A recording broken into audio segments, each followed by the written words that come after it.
Farmers and Merchants Bank has been helping people with their financial needs for over 100 years. And FMB is right here in Lakeland, Georgia to serve you. Whether you need personal banking with checking and savings accounts, money market and IRAs, or business banking with checking, cash management, and loans, FMB is also your lending solution for both personal and business. Whatever your banking needs, Farmers and Merchants Bank remains committed to be the best of the best. North Carter Street in Lakeland. Go Dawgs! Member FDIC, Equal Housing Lender.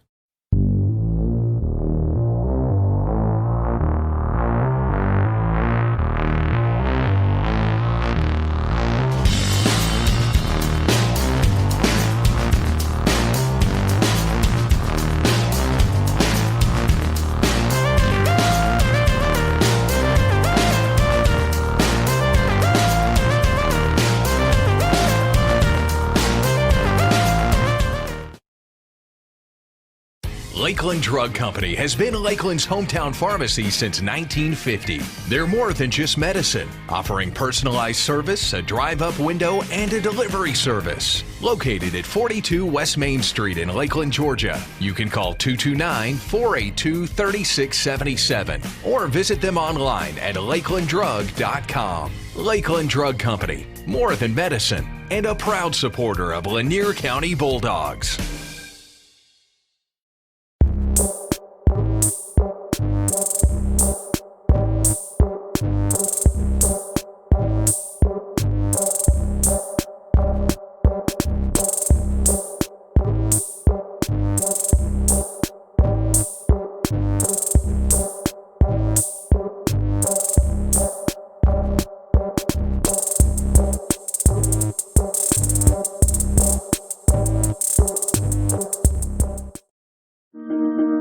In this moment, it doesn't matter if you save money in 15 minutes.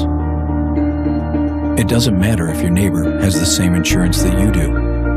What matters right now is the quality of your independent insurance agent. Glad you're okay, Sarah. We'll take care of everything. And the company that stands behind them. Thanks so much for your help. No problem. Auto Owners Insurance.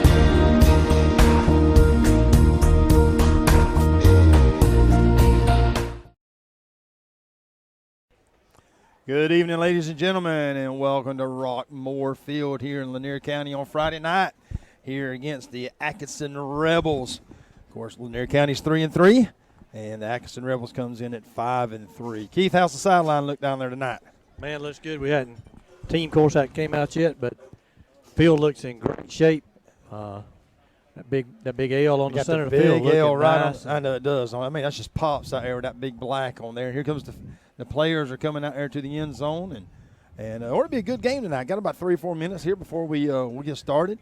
Tonight we were led in several pregame activities here.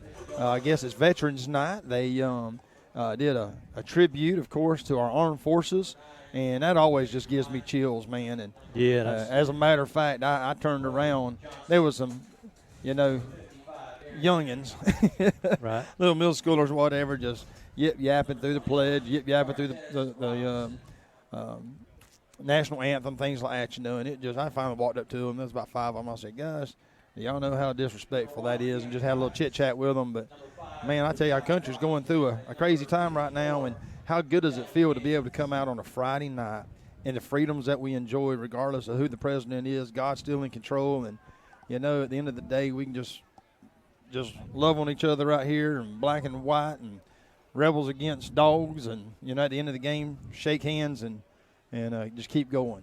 That's exactly right. But it's because of that tremendous sacrifice of those men and women in our armed forces, and man, I tell you, it just gives you chills to me to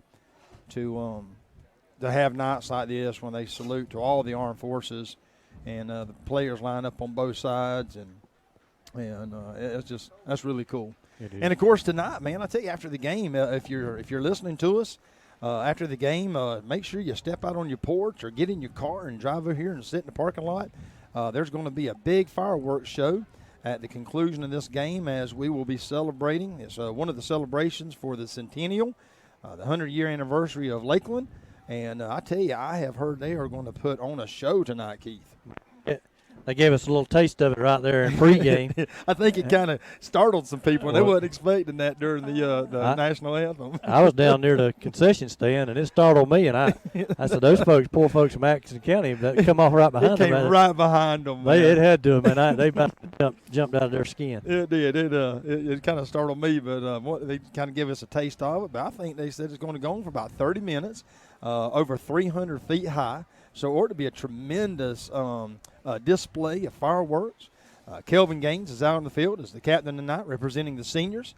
I didn't see who won the toss and who was receiving and who was. No, I didn't either. I missed it. We'll find out here in just a few minutes. And but I tell you what, just been a great night. You got a good crowd here tonight, and of course they keep piling in.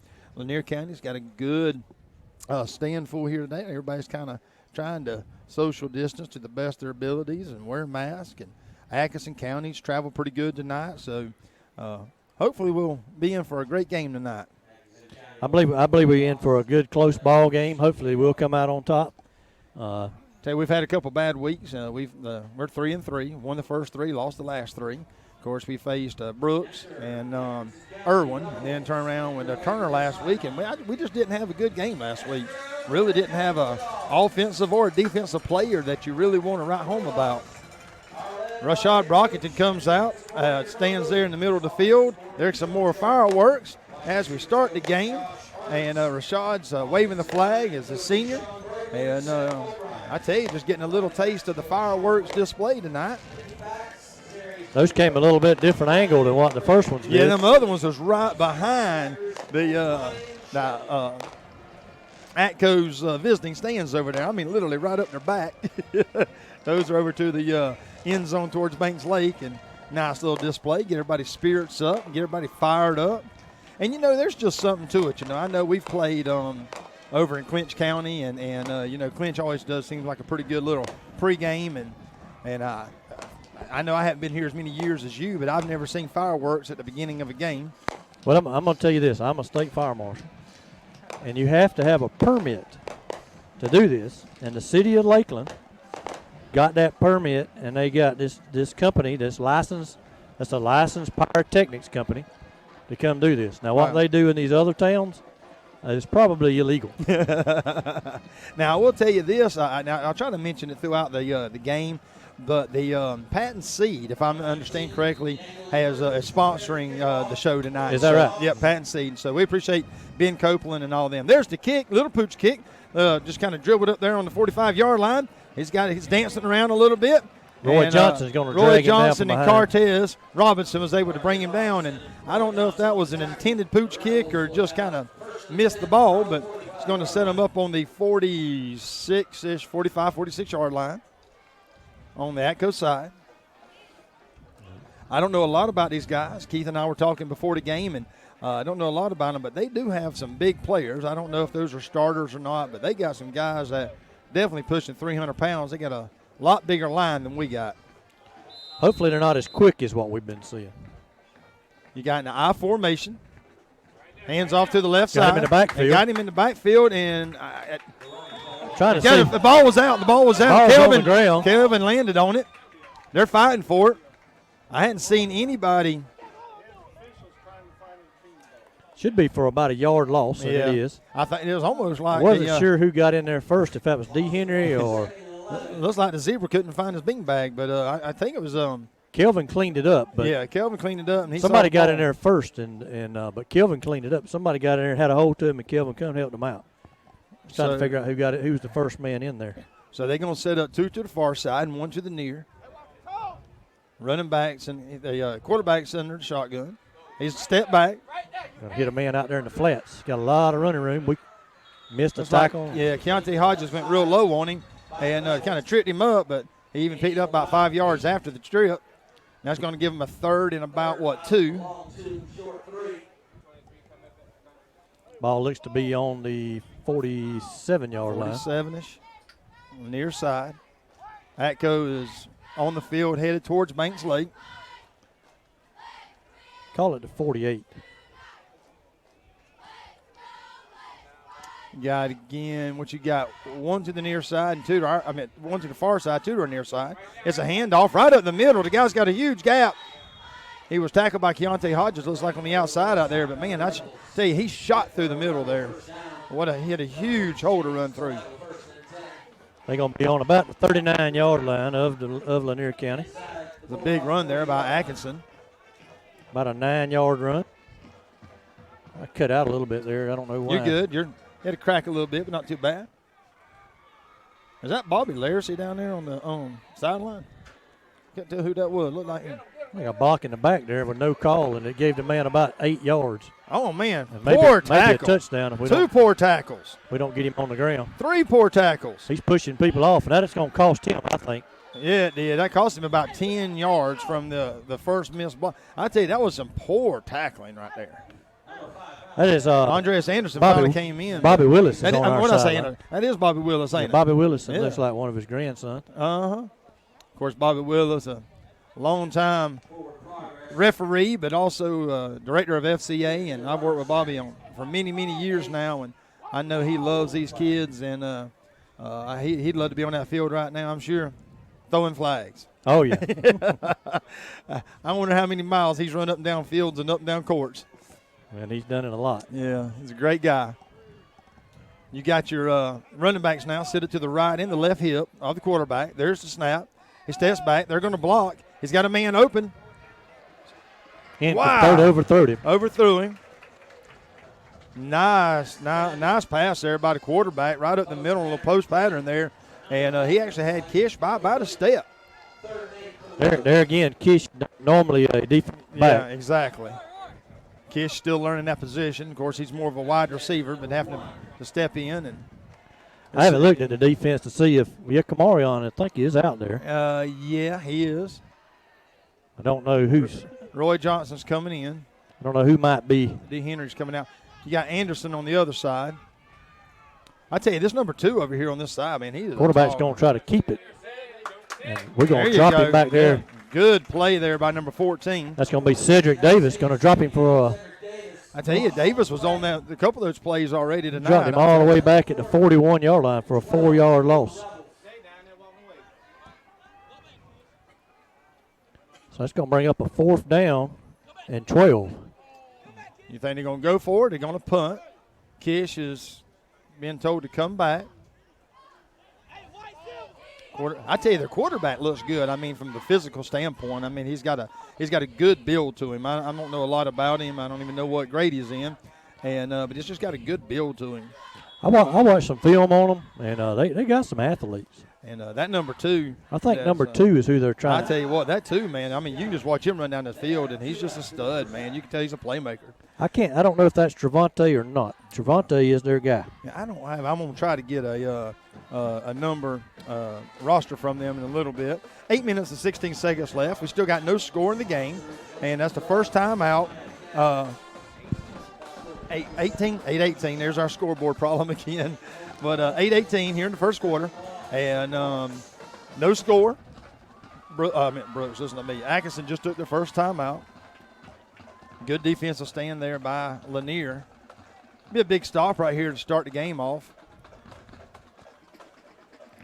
Be a big play right here if we can stop them and get the ball right here. Now they've got, looks like their punter in, number 21. Looks like he's going to step back there, and I guess they are going to punt. Well, I'd watch that, though. I would, too. That's a dangerous spot in the field there. You know, we don't have any. We kind of thin on this side over here. Yeah. Well, you got Kish way in the back, and that's this is a. But now it gives the coach a lot of options on this play. Jacory and DeAndre. There's the kick. It's a nice punt. It's like Kish is going to let it roll. It's going to roll. Woo! Hopefully it gets in the end zone. Boy, if it did, it just did. The guy ain't made it. He's going to call it down on the 1-yard line. Wow. That's crazy. He's going to call it down inside the 1. I mean, on the goal line. I mean, what a great punt, though, man. Give it up to where it needs to be given, and that's a great punt there and a great hustle by your special teams to get down there and try to get the ball out of it. I mean, I didn't get down here in time to see. I tell you, man, I knew it was going to be close. I wish I would have gotten down here where I could have seen it for myself. Well, you had 2 guys looking, 2 officials looking down the line, so, I mean, give them the benefit of the doubt, but, man, what's some hustle there by your Rebels to get down on the field to save that from being a touchback. That's going to put your offense there in the no man's land. Tough situation here. Rashad Brockington, senior, number 5, is going to get out there and he's going to be in the end zone. Got a big defensive line there by the Rebels. Noah running on Noah late. running late. He hadn't practiced in 2 weeks. He didn't know he was in. Yeah, he's been on quarantine. He steps back. They're going to be on both sides of the quarterback. They're going to be in for blocking. He runs on to the outside, and he got on to the outside. Calhoun's on the outside. What a good First run. down. Man. He's going to push it all the way out over the 10, close to the 15-yard line. Close to the 15-yard pickup on that run. I tell you what. Nice hard running. You know, I don't think that's where the play was meant to go. He went right up the middle and just kind of rolled off there to the left side and saw a seam and took it. He's going to call it the 14-yard line, 13-yard run. Man, that was a great play there and a good hard run there by Calhoun. Good hard run. 6 minutes, 52 seconds left. Still in the first quarter, no score. Newbern in motion. Calhoun gets the ball back. He kind of stutter steps, and that was it. He's going to lose back to the 9. You know, on that play there, Noah, of course, was blocking, and Calhoun went the opposite direction. I think the play was set up again to go one way, and Calhoun went the other.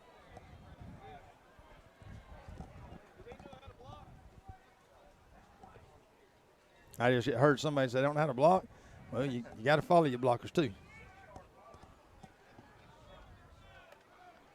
2nd and 15.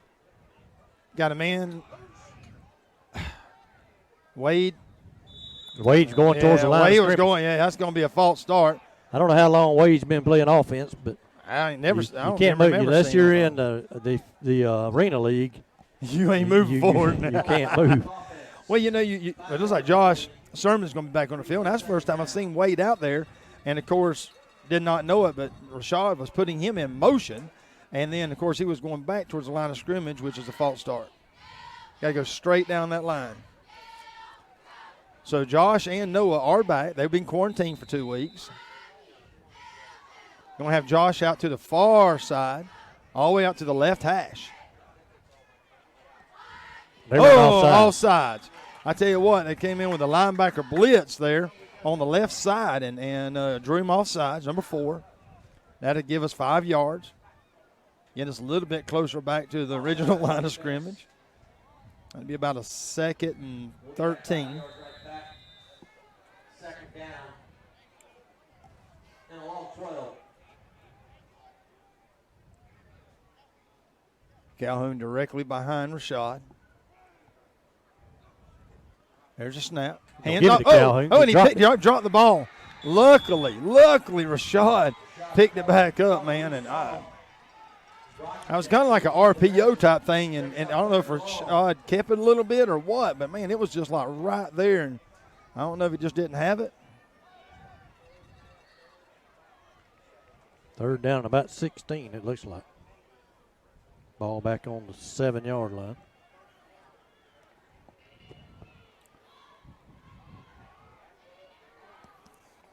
Trying to run the ball a little bit, it looks like, starting here early. Exactly. Setting up for a pass.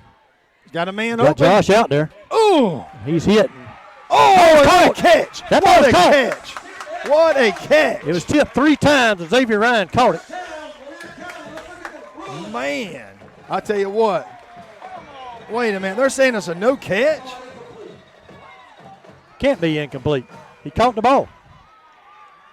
Wow. Well, I'll tell you what, I wish we had replay. I'd like to see that one. Punt team coming on. Faircloth will be punting. He'll be punting out of his own end zone. Yep, number 11, Jacob Faircloth. I'll tell you what, he can put a boot in it too, and we need it right now. We need to get it on over that 50-yard line. And he can. I don't know if he's ever punted from his own end zone. Because they're going to be coming too. I know I'd send the house. He hadn't been punting. He hadn't been doing this a whole long time. No, he's only been on the team a couple of weeks. Hope he knows if it's a bad snap to run out of the end zone. End zone. There's a snap. Kick. High kick. I don't know how long it is. It's going to drop on the good roll. Good roll. Don't touch it. All the way dead on the 50. Well, to be as high as it was, it turned out to be a pretty good kick. And I tell you what, that's a crazy play there to come out of the end zone. Man.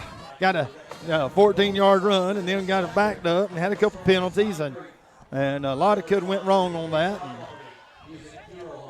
And back where we started from at the beginning of the game now. So the ball set up right dead on the 50-yard line.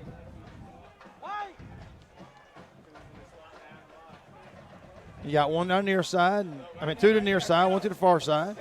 Man up the middle. Can be drugged down, looked back by Kelvin Gaines. He's going to get to our 46, a 4-yard run. Thank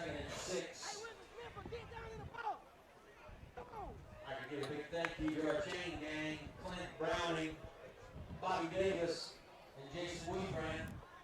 Clint Browning, Bobby Davis, and Jason Weebrand.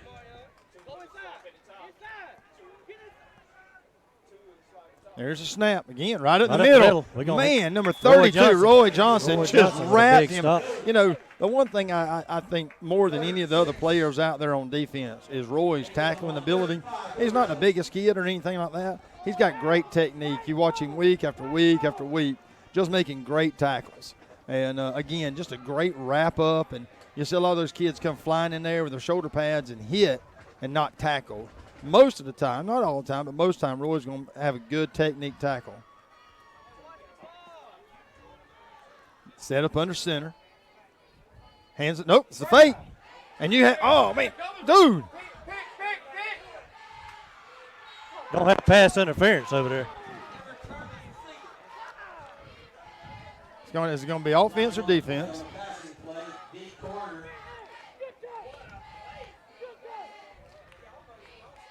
Tell you what, he almost caught the ball.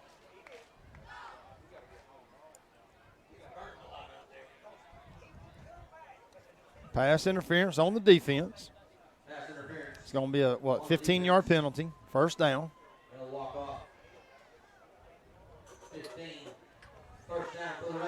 Should put the ball on the 30. I'll tell you what, that was a, you know what, hey, I'll take that penalty because if you don't, it's a touchdown.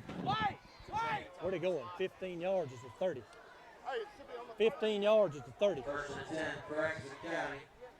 How many yards have they walked off? 30. They marked off 20. Yeah, there they go. They're backing it back up now. You have to watch these. This is an all-star crew, and I can guarantee you at least half of them will be from Pearson. I can promise you that. They that's where that crew comes from, out of Tifton. And they all work out of Pearson and Douglas over that way. Two to the far side, one to the near side. Little Got him in handoff, the man. backfield. Cortez Robinson and number 50, Powell. Tyquirion Powell. I tell you what, great penetration there by the defense. Ball back to the 32.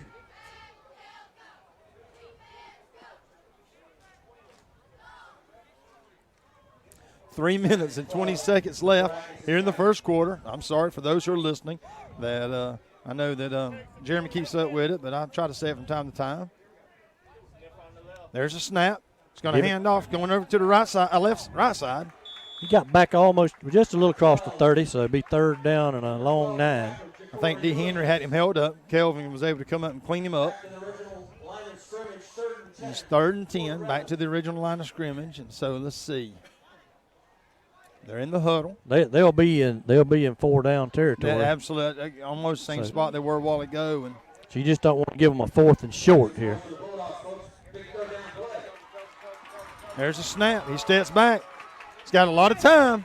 He's got one wide open. But you know what? Kelvin and Cartels was right in his face on that play, which really started the quarterback. And I think he threw it a little bit sooner than he wanted to. I don't believe his wide receiver ever turned toward the post before, till after he had thrown the ball. But it is 4th down territory, so he will go for it again. From down here, I can't really tell. Look, if we're having to go man on everybody, or it seems or like if we can put a safety over the top. It seems like we're going man on everybody, and it's just kind of. Well, Wade's cheating a little bit. He's going back. He's going first down. somebody come up and hit him, but they ain't called no kind of holds. Coach Williams is irate on the sideline. Holding is no longer a penalty. Ball all the way down to the 17-yard line. 13-yard pickup. It's always interesting to go back and watch these games, man, when you see the things that, just blatantly has been missed. You're going to have one receiver to the far side, two to the near side. There's a snap. The quarterback's going to go keep it. There's another hold by that number 56 right there. Had him by the shirt tail. Second and about 7. Ball to the 14. All the way down to the 14-yard line. Gain of 2 about minutes 3. left in the first.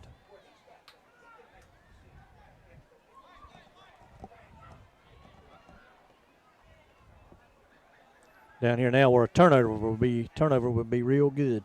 This number 30 down here that's been out here wide, he scares me. It's that little sleeper, all of a sudden. Quarterback's going to keep it, go right up the middle. Drives down to the 10. Just about picked up a first down. All of a sudden, that number 30 there, you just keep cheating on the other. All of a sudden, he's going to leave him wide open. 3rd and 3 from the 10. You're right. He's one of them guys that you figure is going to have good hands. Yeah, like a Josh Sermons who's kind of about the same size as Josh. And I kind of look at him and I'm like, yeah, y'all, better watch that kid. Sooner or later, he's going to shoot down that and do a jet, and we're going to be in trouble. But to me, I wish they would swap Keontae and Kish on the two. Just like a better matchup. Right up the middle. We're going to drive him back. He's going to lose a yard. I think he is going to lose a little bit. I saw their kicker out there earlier, and they had a pretty good kicker. Looks like they are going to go for it, though. Maybe 4th and 4 from the 11. Maybe we'll be disciplined enough not jump off sides. Hate to give them a first down here on the goal line. Yeah. They may not run another play. Let's see. First quarter has flew by. It has flown by. And there again, just like last week, they've run a bunch of plays and we hadn't run very many at all. Our defense is, they just going to let the timeout Atkinson County. They was going to try to draw us off, and now they're liable to bring the kicker in. I figured that's what they were going to do. I was hoping they'd be disciplined enough to stay there and not move around. And good discipline there by our defense. And, again, man, I tell you what, like you said, our defense has been on the field, I guess, 11 minutes and 59 seconds out of 12 minutes, it seems like. And I tell you what, the majority of the first quarter was in the offense of Atkinson. And so far, no score, 18 seconds left here in the first. Are they going to go for it or are they going to kick?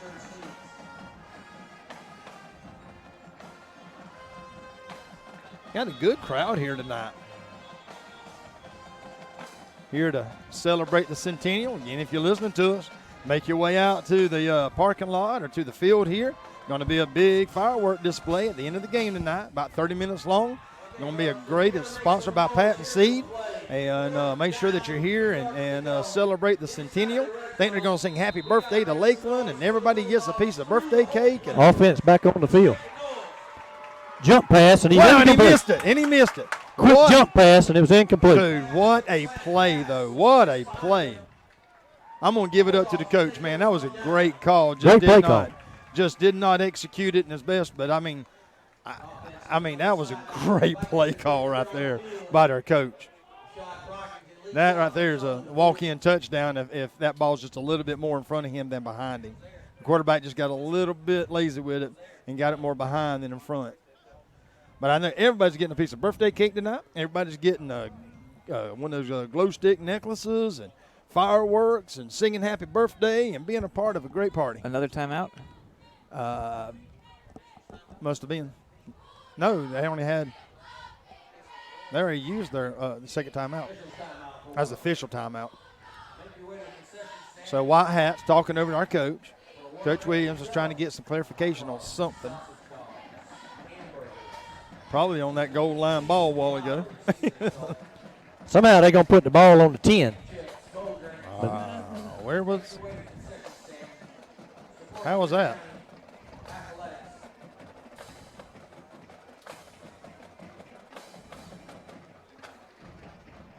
Keith, you're going to have to do some math. I thought the ball. Thought the ball was on the 11, but I thought it was on 11 or 12. yeah, they backed it up a yard and a half. Coach Williams is pleading his case about something down there. That's the job of the head coach. He's got all of his offense and defense. Of course, he coaches defense, but he's got his other coaches. He's doing the head coach job.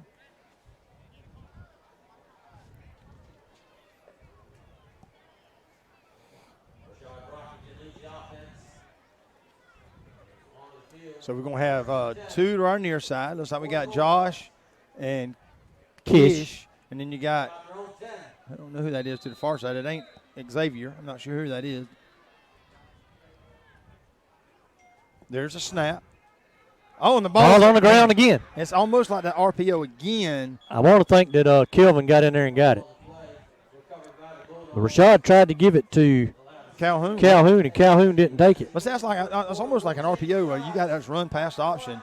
And I tell you what, while we're here at the end of the first quarter, let's catch our breath and hear a word from our great sponsors.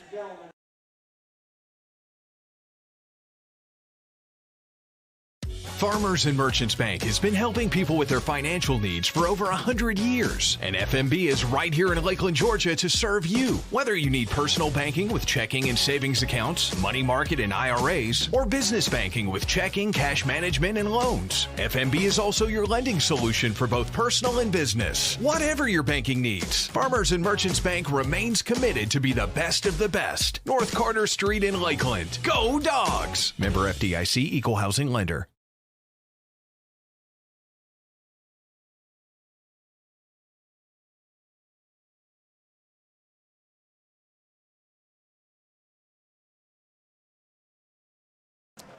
All right, ladies and gentlemen, we are back. That's concluded our first quarter of play here on Friday night under the lights in Lanier County, Rockmore Field. No score.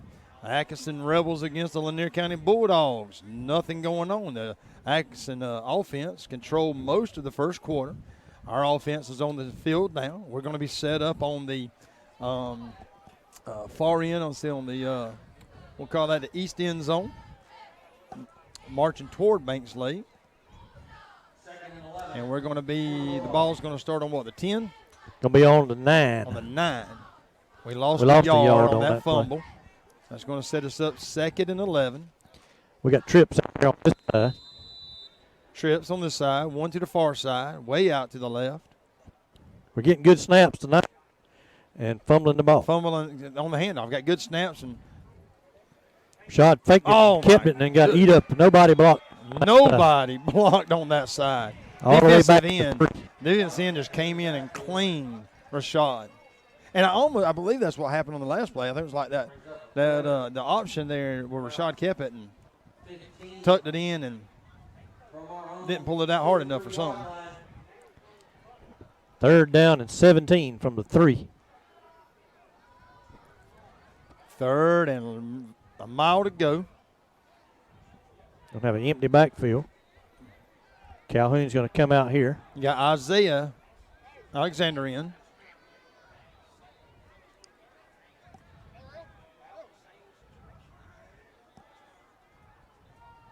Oh, and he drew him offside. I tell you what, we've takes done. Us back out to the 8. That's helped us a little bit. That's 2 times that we've been able to do that. Calhoun's going to come out. Anderson's going to go in. You know, Xavier's not playing as much wide receiver tonight. Of course, he did not have the last couple of games. He did not have the best game, and he's been kind of off and on all year. Of course, he's had some sickness and quarantines and things like that. But now you got Andres Anderson in the backfield with a shot. Yeah, set up in the left hip. Fake it to him, throw it out in the flat. Got a man out there. He makes the catch. I think that's Kish. He's still on his feet. Not going to get the first down, I don't think. Well, I tell you what, he was a step away from going to the house. They're going to call him down. I think they're going to call him down way back here somewhere. Good night. Undoubtedly, they said he went down somewhere back here around the 11. Tell you what, I'm about to pick up on your officiating crew. That's going to bring in Jacob Faircloth. Going to be punting the ball from, again, inside the end zone.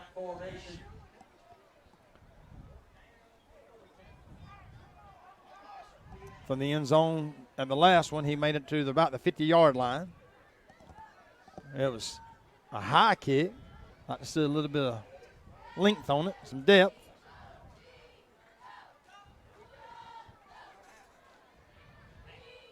There's a snap, a lazy snap, a little low.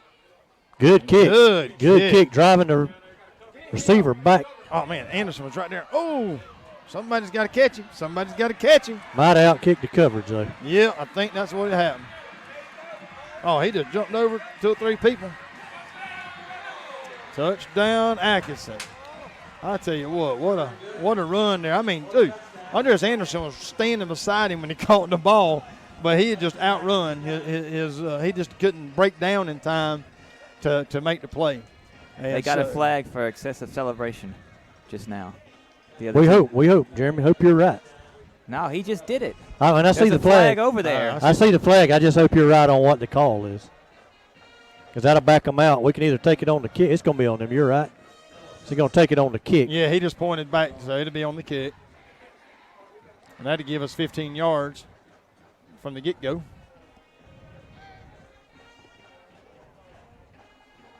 Y'all was watching earlier, and who was kicking? Number 11's the kicker, Yeah, number 11. He had some good kicks in the pregame tonight, and of course, he didn't have any pressure on him. They had the numbers if they'd have wanted to went for it on that swinging gate because we didn't have but 10 men on the field. Ball rolled back there. Ooh. I think that's wide to the left. They going to call it good, but it looked wide. It looked wide to the left up here as well, Keith. And that's going to bring you Atkinson County Rebels 7. Lanier County Bulldogs 0, 9 minutes, 31 seconds left here in the first half. And I tell you what, ladies and gentlemen, let's hear a word from our great sponsors.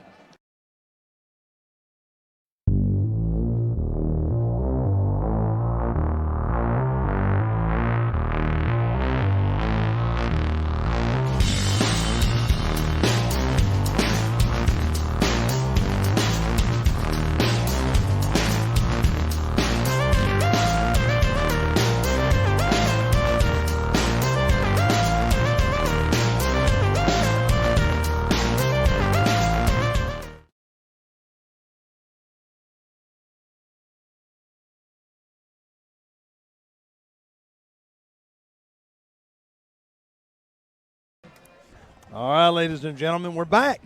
If you're missing the action here in Lanier County, Rockmore Field, Atkinson County Rebels have just put the first score on the board, 7-0. A big punt by Jacob Faircloth, man. You couldn't ask for anything better, and but just a great run by one of their top players, and he ran it back all the way from around I guess that was about a 60-yard return. I don't even know where he caught the ball, but it had to be around the 40-yard line. Yeah, I didn't get on that end of the field. Yeah, I think it was around the 40, so good 60, 65 maybe yard return for the score. And so they'll be kicking off. Ish right, and can't see who's on the Keontae Hodges, I believe, is to the far side. Little pooch kick. Zay going to fair catch it over there about midfield. Actually, above on the other side, on the Atkinson County side of the 50. Going to start about the 48. Great field position. As I was going to say. Good decision over there by Xavier Ryan. That's a live ball. Yep. And that's what you're supposed to do is fair catch that ball. Exactly. I've seen Ed Pilcher with Thomas County Central do that about 3 or 4 times in a row. Clean your clock. and just kill Ware County. They'll clean your clock out there, and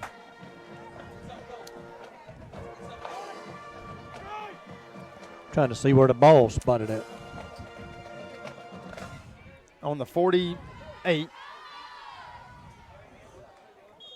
I tell you, big run there by Calhoun, and I tell you, Rashad just went right up the middle with him and blocking. And the Atkinson County Rebel actually hit him in the back, pushed him up above the line of scrimmage, might have picked up about 3 yards because of Atkinson County. 2nd and 6. Ball on the. I'm going to go with 7, 2nd and 7. All right, 2nd and 7. The ball on the Lanier County side of the 45. There's a snap. Going to give it. Oh, they did the same thing. That's 3 times that Calhoun and Rashad have not made that connection. That's something we hadn't seen all year. I mean, I'm not really sure what's going on, but that connection between those 2 players tonight is not there. And I don't know if that's on Rashad or if that's on Calhoun. But, man, we've got to get that fixed. We've turning over a ball on the 50-yard line to a defense that's been out there for 15 minutes.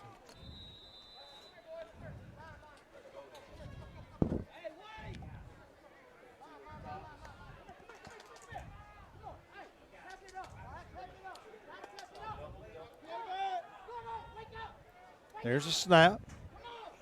We hit him in the backfield after he bobbled the snap. Yeah, he bobbled it right there in the same position. Lost about 4 yards on that play. 12. That was number 12. Ja'Cory Williams was there to meet him both. Lost on play. Second. Defense has done a good job keeping them out of the end zone. 3 fumbles, and we've lost one of them. Got to clean that up. I tell you what, you're not going to win a game if you keep turning the ball over. Well, I mean, we're just blessed to be only down 7. Exactly. Gonna fake it. Gonna pitch you in around to number 2. Yep. He's got a lot of room. Man, the first down, and Mayo finally went out of bounds. That number 2's got some wheels on him, man. I'm telling you, he's got some wheels.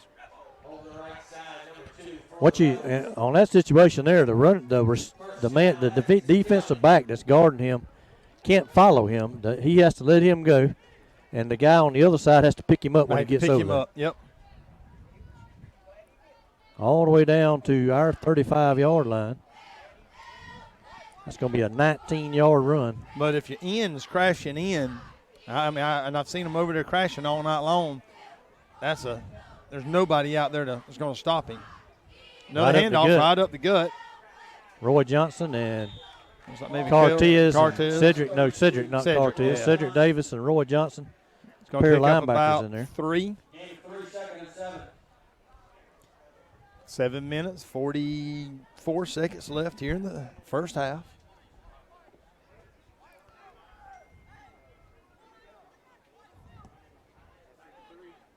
Don't want to go down 2 scores. No.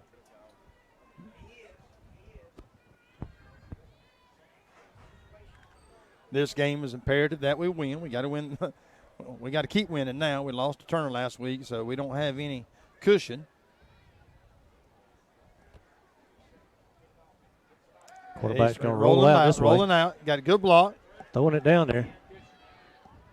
Ball knocked away at the last second by Keontae Hodges. Man. No, that was Kish. Kish Wright. That's Kish Wright. I'm telling you what, man. What a great defensive play there. I pick on Kish a little bit because, he's still learning that position. But, man, what a great defensive play there to stick your hand in right at the last second to knock that ball loose. It was. I agree with that. Because, you're waiting on the pass interference call about any time you touch somebody. And, he stayed right there to the last second, knocked it down. Yeah, I seen the right number that time and called the wrong name. But, it's weird because their quarterback, of course, is left-handed, and he's rolling out and throwing just kind of an odd throw to that left corner over there. No, he's right-handed. Throw it out here to the flats. We're going to drive him down at the 30. Great tackle there by Kish. Said he was left-handed. I meant right-handed, rolling out to the left side. That was a great tackle there by Kish. 4th down and 4 yards to go. And him getting all the way to the 29. I had that being 4th and a long 4. Again, they're in that spot where the coach has a lot of options.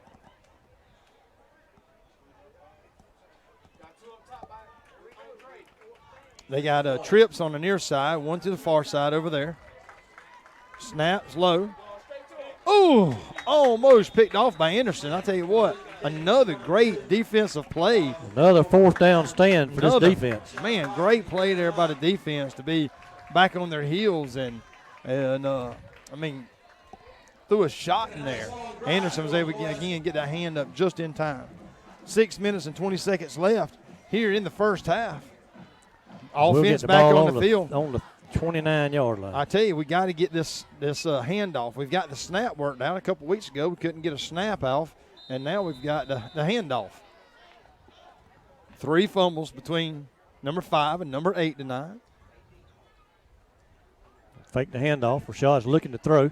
He's going to come out. He had run if he'd kept coming. Don't know why he stopped, but he barely got back to the line of scrimmage. I don't think he could see around that number 53. If he'd kept on coming to the outside, he'd have run up here where I'm at. I tell you what, that number 53 is about the size of a house. He's looking around. 2nd and 10. Right back to the original line of scrimmage. He had the man beat if he'd have stayed outside, but he stopped. He stopped and then turned to the inside, and then they run him down. Yeah. You're going to have Josh and Ryan to our near side, Kish and Wade. Where's Brewington at tonight? Brewington's. He's what? He's done. Okay. I know. Ooh, good pass catch. Good catch there by Xavier. Xavier all the way up to the midfield. I tell you what, we kind of knocked on him pretty hard last week. I tell you one thing I saw him do just then, right when he got to get the pressure on him, he wrapped both of them arms around that ball, and he did not going to let them take it or him fumble. I was good security on the ball there. Well, I know Brewington had a little skirmish on the end of the game, so I got that. Got 3 to the far side, 1 to the – and the bad snap way back. Shot's going to dive on it. We lost every bit of that yardage we just gained all the way back and to more. the 25-yard line. Good gracious. Well, we had to open our mouth about the snap, didn't we? We had to do it. That's going to put us all the way back to the 27. Well, we may beat ourselves tonight if we ain't careful. 2nd down and a country mile. You know it's crazy, Keith, but just like baseball and everything else, it starts getting in your head.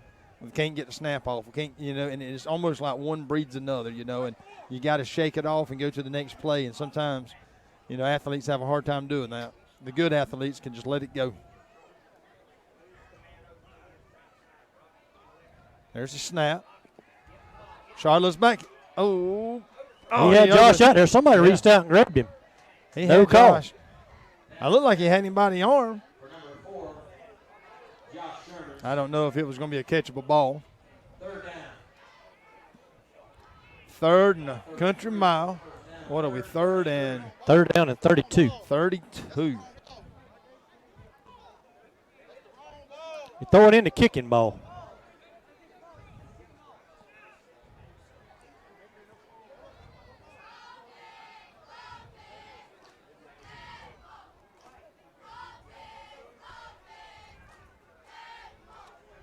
Got 3 receivers to the far side, 1 to our near side. Got Isaiah over here to our near side. Going to call a timeout. Timeout, Bulldog. 4 minutes and 10 seconds left here. If Dogs are down by 7, Centennial night here under the lights in Lanier County. If you're at home listening to us, we haven't had anybody chime in tonight tell us they're listening, but I know you're out there. And, of course, there's a lot that are here tonight. The stadium is packed. I know a lot of the kids got free football passes tonight, so I know a lot of little kids are here tonight. So the band looks and sounds great. Would be a good night here in Lanier County. If we could just pull off a win, that'd make it even better. Platinum sponsor Lakeland Drug, Untitled Chapter, South Georgia Medical Center, Butcher Shop, Big Hope and Love, J.J. Strickland, Attorney at Law, Preston March, Orthodontics. Won't ever give a shout out to our cheerleaders. We got cheerleaders doing a great job tonight too. Farm Bureau. This game is brought to you by Farm Bureau. We're here for your investment and insurance needs. Off. We do want to make sure that we make mention of one of our sponsors, Jerry Roberts and Sons Construction, 14 Murray Boulevard. Make sure you stop by and let them know how much you appreciate their sponsorship. You need some construction work done, especially some concrete. make sure you give them a call. Let them know how much you appreciate their sponsorship to this great program. I tell you, they got a deep safety. That number 2 is playing real deep. Oh, and there's a high snap. Rashad was able to bring it down. Got Anderson on the outside. If he can make a guy miss. Don't know why he stutter stepped. No, he's tried to stutter step, and he just should have just, and that gets in their head, I guess, like I'm going to fool you or something. And he picked up a chunk, but not near enough. Ball about half of what he needed. But when you're 32 yards behind the sticks, it's a long run. Gained 13 yards. Well, not quite half. It's going to put Jacob back up. At least he's not. This will be his first punt tonight that's not in the end zone. The ball will be set on the 41. Got to get some guys down there in coverage. Or angle it towards this sideline. I'm going to say, you might as well. If you kick it down here where Will Watson's standing over here. And that's what he does. Yep. Great kick that time. Kick. Oh, and it takes a. Put up here. There you go. There you go. Ball all the way to the 15-yard line. I tell you what, man, if that would have taken, it took a side bounce, not a forward bounce, but a great kick, man. Of course, Jacob's just a great athlete, but, man, what a punt. And for a kid that just came back into the game, and I know that he's a junior, right? He's a junior? He's a junior. And so I know he's a tremendous asset in the baseball program, plays shortstop and does some pitching, and able to get back on the field and play a little bit of football as well. And 45-yard punt. And he may be the guy next year. I don't know that we've got a guy that's going to step up that's filled that position yet for the quarterback, but he may just be the guy. Worst field position tonight for Atkinson County. 3 minutes left. Be nice to stop them here. Don't let them score. Got a guy on the way going out to the left. Oh, somebody. Got a penalty over there. Got a penalty. Got to be a hold. If that's a hold, it'll back them up inside the 10 to around 8, and it was.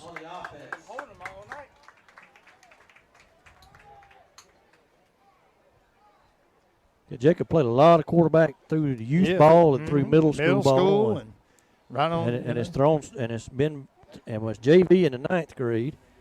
And then they're going to put him on the 5. They're not going to do half the distance to the goal. I think say it should be half the distance to the goal, and the ball should be on the 8. Ball should be on the 8-yard line. That's that all-star officiating. Half the distance. Half the distance from the 15 would be the 7.5. So we're talking what, 1st and 16 or so?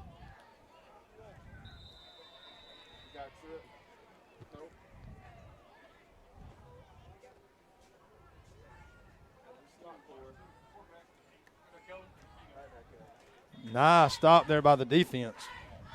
Running play over the right side. Brings up a second. And a long 13. Xavier Ryan runs off the field. Of course, Lanier County sporting the black pants, red shirt tonight. Atco all in white. Xavier Ryan's got on the white knee highs. Socks. That was a different quarterback. That should be pass interference on offense. When he shoves him in the back like that. How do you not call that? But Andreas never turned back and looked for the ball. Exactly. That's what we were just saying. Never turned back and looked. But, man, I thought, man. Be third down and about 13. That was a different quarterback, too. That was a number 9, not a number 7. That was a lefty. Uh-huh.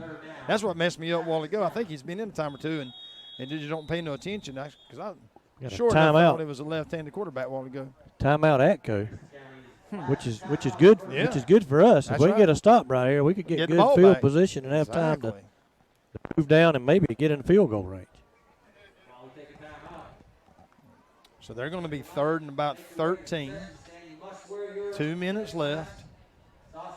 I tell you, we got just a minute. I'm going to make mention of something. As a matter of fact, Keith, it was Mallory came up there to Noah's building the other day, and she had some poster in her hand, and she was writing some stuff down on the desk, and they were talking. And I said, what are you doing? And she was talking about doing some signs for Jenna. And I was like, I don't follow Facebook or anything, so I don't know anything that's going around in the world. Anyway, I left the shop there, and I pulled by M&B's, and I saw some people outside and some blue shirts on and on, some signs, and I thought, well, that's kind of neat. I heard she was coming home, and as I started driving downtown, both sides of downtown, the streets were just lined with blue shirts. I looked down Valdosta Highway, and it looked like a parade was coming through town. That's and right. It was about as I called my wife. I said, I don't get very teary-eyed, but that's about as cool as it gets. Quarterback steps back. He's got a man. Oh, Keontae drops it. That's the ball right there that you want to knock down. Yeah, exactly. It's probably just as good that it didn't catch it. Yeah, that was. If I didn't put a lump in your throat, I mean, I tell you what, I said, I'm not an emotional guy, but man, when you look down that street and you see the amount of signs, blue shirts. Of course, the kids got out of class to go line the streets as well, and Jenna, we've made mention of her several times, and you can see the GoFundMe page that the community has been in support of her and her husband and her family. And boy, I tell you what, it's good that she's back home. But like I said, I didn't even know what was going on, and to see that, it just kind of caught me off guard, and it just couldn't happen to a greater family. And, that's right. And I got home and told Michelle, I said, that's small town USA. That's what it was all about. Almost blocked it. But it went way out of bounds. That's going to be a horrible punt there. It's going to be on the 30-yard line, right on the 30. But yeah, the Bolins and the Sermons and the Rise, those are some of the finest people you'll meet anywhere. I just met her over the summer, and actually it was before the summer when the school was suspended. We were feeding kids at the Impact Center every day, and she came up there on so many occasions and helped us pack lunches and deliver those lunches, and just kind of got to know her and her heart for this community and these kids. And I tell you, just being able to kind of follow along with her family and her situation, and it just, regardless if it was her or anybody, there's the throw. Ooh, had Josh hit at the 25. And Josh held on to the ball, though. Big hit there for Josh to hold on to it. But, I mean, when you see that kind of stuff, man, it just warms your heart to live in a community that thinks that much about anybody. Minute and a half. I tell you what, for Josh to hold on to that ball after that lick, welcome back after 2 weeks. All right, we got the rust knocked off for sure now. Now you're ready, son. That's right. 2nd and 7. Clock's running, guys. Let's roll Come here. on, we got some kind of movement right here. Oh, a little high. There it again. Oh, ball was behind him. Ball was behind him. 3rd and 6. Rashad just didn't look like he was planted on that throw, kind of throwing off the back foot there. Again, I'd say we're here in 3rd down territory. Oh, absolutely. 4 down territory. 4 down. We got another 2 right here to get this 7 yards. You ain't got to pick it all up on this one, but getting some of it sure will be nice. All right, Calhoun is back in, sitting at the right hip of Rashad. Rolls back. Oh, there's the fumble. They're going to pick it up. We need to. Man. Takirion Powell is going to come up with a touchdown saving tackle. I tell you what, man, the blind side, you often hear about the blind side, and that's exactly what it was, man. That guy came in untouched and laid a lick on Rashad right against his back, man, and it just creamed him. Big blindside hit there on Rashad, and of course he has the ball out there in one hand getting ready to throw it, and no grip. So that's our 4th fumble of the night. I tell you what, Keith, to be 4 fumbles, only down by 7. If we can hold this last minute here, if we can go into the field house down by 7, that's going to be a win for us. Man, this quarterback, though, scares me to death. Oh, I know it. Man, what a throw. I mean, good tackle play. Him in bounds. Good play. They used a lot of timeouts early. I don't know if they have no timeouts left. He tackled in bounds. The clock is going to be moving. 50 seconds left. And I don't think that's something that they're used to as a hurry-up offense. I think they're going to be a little bit discombobulated on this one. You can tell that they don't really know what's going on. There's a snap. Oh. Going down there deep. Oh. It's all right. It was incomplete. It's going to stop the clock. But I tell you what, we've had a couple of interceptions tonight just drop. I mean, that hit Anderson right into hands on that one. He had good position He had there. great position. He was in front of He was in front of that big, tall guy there. The ball just literally dropped right into it. It was a little bit underthrown. 33 seconds left. Those Jets are starting to wear out on those wide receivers. They're walking back to the huddle, and they slow walk. They kind of gassed right out 2, and that number 1 over there is getting a little gas, I could tell.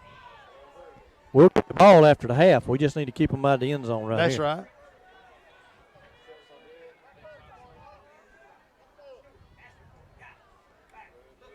Got pressure on him. We went up over the top of everybody and caught it. Yeah, Clint and them needs to get down there with them chains so that clock will start. Clint's running as hard as he can. He got Bobby Davis and his brother-in-law Jason following. They Clint's pulling them. He's pulling them. He's getting them down there. There's the clock. Clock is running. And they spiked the ball. They spiked the ball. I tell you what, our boys went for the ball on that one, and trying to intercept it. I'd rather bat that ball down. I'd rather bat that ball down and let them punt it. Exactly. Man, just bat the ball down. They're down here on the 17. That was a 32-yard pass play. Because that guy is probably 1.5 foot taller than both of the guys that were jumping for the ball. And probably has twice the vertical that either one of them have. Defense needs to turn around.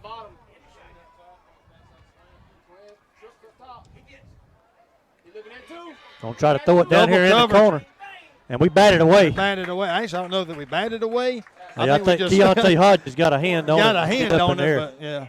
Again, I'd like rather see instead of trying to catch the ball, just knock the daylights out of it. 14 seconds. Mr. Ryan Toot tried to get me to hit you on the head, but I told him I wasn't going to do. You're too good a man to do that. I was down here with Mr. Bobby Willis. We love Bobby Willis.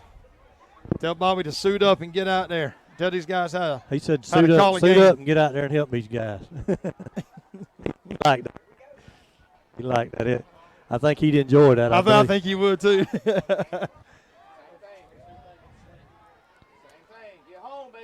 He's going back to the left corner. Nope, going to go to the right. Ball is caught for a touchdown. Tipped 3 times. Tipped 3 times and caught by number 13 with 6.7 seconds left in the first half. How in the world, man? Again, just bat the ball. Hit it, knock it down. And that ball was hit 3 times and fell right into the arms of their number 13. I think Kamarion hit it, and then somebody come in and tried to catch it. I can't tell that number. I'm looking at Dwayne's replay on his camera. Culpepper can sure enough catch the action there. Xavier Ryan. Yeah. And again, a lot of that was just knock the ball down, the game's over. They going for 2. They're going to run it in. Be 15-0 at the half. Oh, man. 2-point conversion is good by Atco Rebels. 6 seconds left in the first half. After a fumble, they're going to pick it up, driving all the way back to the end zone, scored a touchdown, going to go into halftime up by 15-0. I tell you, again, you can't turn the ball over 4 times and fight against a team like Atkinson.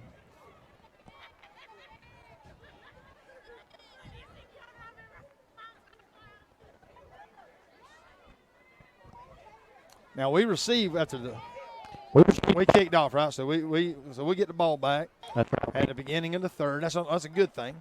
And again, if you're listening to us out there, halftime's about to start here. You come out and see the bands play and find you a seat and kind of sneak in. As Keith said, they've got a professional fireworks company has come in to do the display tonight as we celebrate the centennial of Lanier County, or Lakeland at least.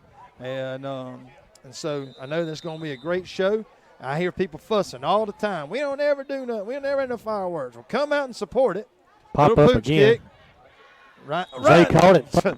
And fumbled it, but he fell on it. I'm sure probably Coach got there and just taking a knee. Go into the field house down by 2.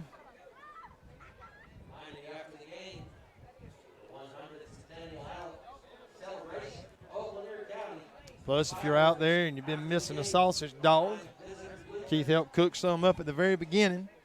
Why don't you go get me one at halftime? No, I already went and got me one, man. No. Get you another and bring me one.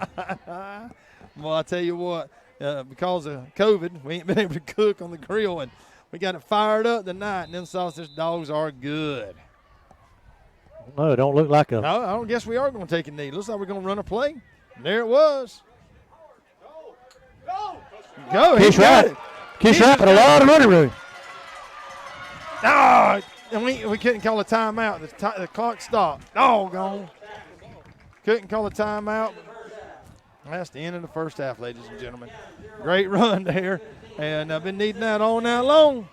But the clock ran out. All right, ladies and gentlemen. I think, Jeremy, you'll set the clock so you can kind of chime in from time to time for 20 minutes. While the commercials are running, we're going to put the clock on there at the bottom, and you'll be able to see how much time is left. Make sure you check out all of our sponsors. We appreciate each and every one of them. And so make sure you look at the screen from time to time and notice our sponsors. And we'll be back with you in about 20 minutes or so, and we'll finish up this ball game. Farmers and Merchants Bank has been helping people with their financial needs for over 100 years. And FMB is right here in Lakeland, Georgia to serve you. Whether you need personal banking with checking and savings accounts, money market and IRAs, or business banking with checking, cash management, and loans, FMB is also your lending solution for both personal and business. Whatever your banking needs, Farmers and Merchants Bank remains committed to be the best of the best. North Carter Street in Lakeland. Go Dawgs! Member FDIC, Equal Housing Lender.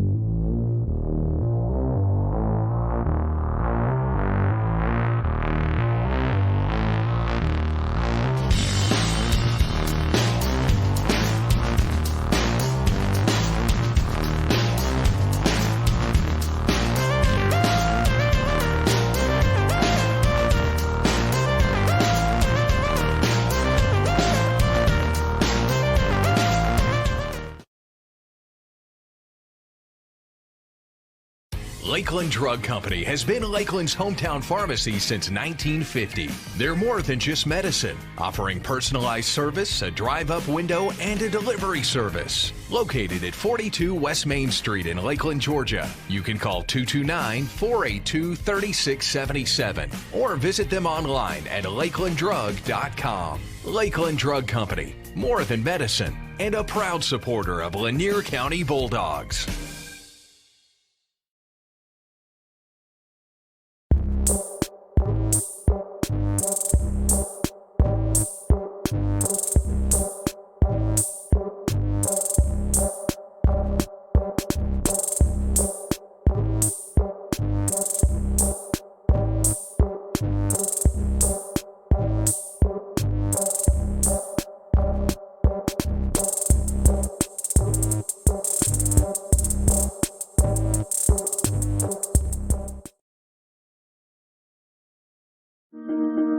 In this moment, it doesn't matter if you save money in 15 minutes.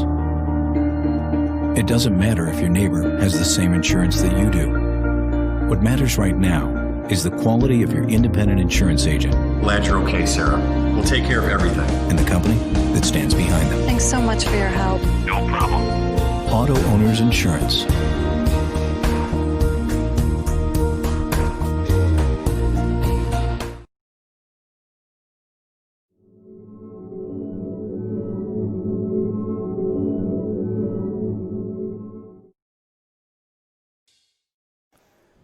Ladies and gentlemen, I know that you're hearing some of the great stories and commercials from our great sponsors, and you're looking at the screen and it's black. Yeah, I have a question, Ryan. What did you do? The band was performing, and then it just went Let me black. tell you what's funny, Jeremy. You're What's the that? third person that asked me. I was down there talking to Bobby Willis, and on my way up, somebody looked at me and said, "What did you do?" And so I don't know why I get accused of things. We but have power in the press box. For we some have- reason, well, the there's field power, lights just yeah. went completely black. and the scoreboard's on. Scoreboard's And, on, yeah. But something, I don't know, there must be a breaker, but halfway through the halfway time show, the power went out on the major lights. I actually thought they were going to kick off the fireworks display just a little bit early, but I kind of didn't know what was going on, but it Wait a minute. I've got some instructions here by Miss Wendy Moore. She is curious. Come here, Miss Wendy. Come here. What'd you ask? What'd you ask? I'm just asking a question. What'd you say? Well, we'll postpone it until whenever we get the lights on. Yeah. And if they don't come on, we're going to have fireworks in a little bit. Fireworks at 10:15 is when they're scheduled to go off. Not if we don't start this game on time. Yeah, I noticed Coach Williams, and I saw one of our school board members, Jamie Cook, who's also an electrician, was in the back there with the breaker box, and I know that they were working diligently trying to find out what was taking place. And so I know that they are doing every single thing they can, but the score is 15-0. And we had a great halftime show there with Lanier County Bulldog Band. Did a great job under the leadership of Ashton Abbott. He did a great job. Do what? They did the Charleston, and as we're looking for the centennial and celebration of that, we've been talking about it all night long. And, of course, Miss Wendy is up here with us. And give her that headset or a microphone. Don't you run out. She doesn't I know want you ain't not scared to talk. She doesn't want it. I already tried it. Well, I tell you what, she has done so much diligent work, her and the Centennial Committee, as they have been working so hard this year in the stress of COVID. We couldn't have picked a worse year to hold a centennial celebration than 2020. Postponing some of the activities till next year. You know, we were talking a few moments ago, Miss Wendy, about Jenna Bowling coming home, and I said, it looked like a parade coming through town and everything, and you have to postpone some things, and just to see the community coming back together and doing things has been amazing. But I tell you, if you, I know that they're doing some fundraising. They're doing a shotgun sale, some other various things that they're putting together. What other fundraising? I know y'all got the shotgun sale. What else do y'all have that's?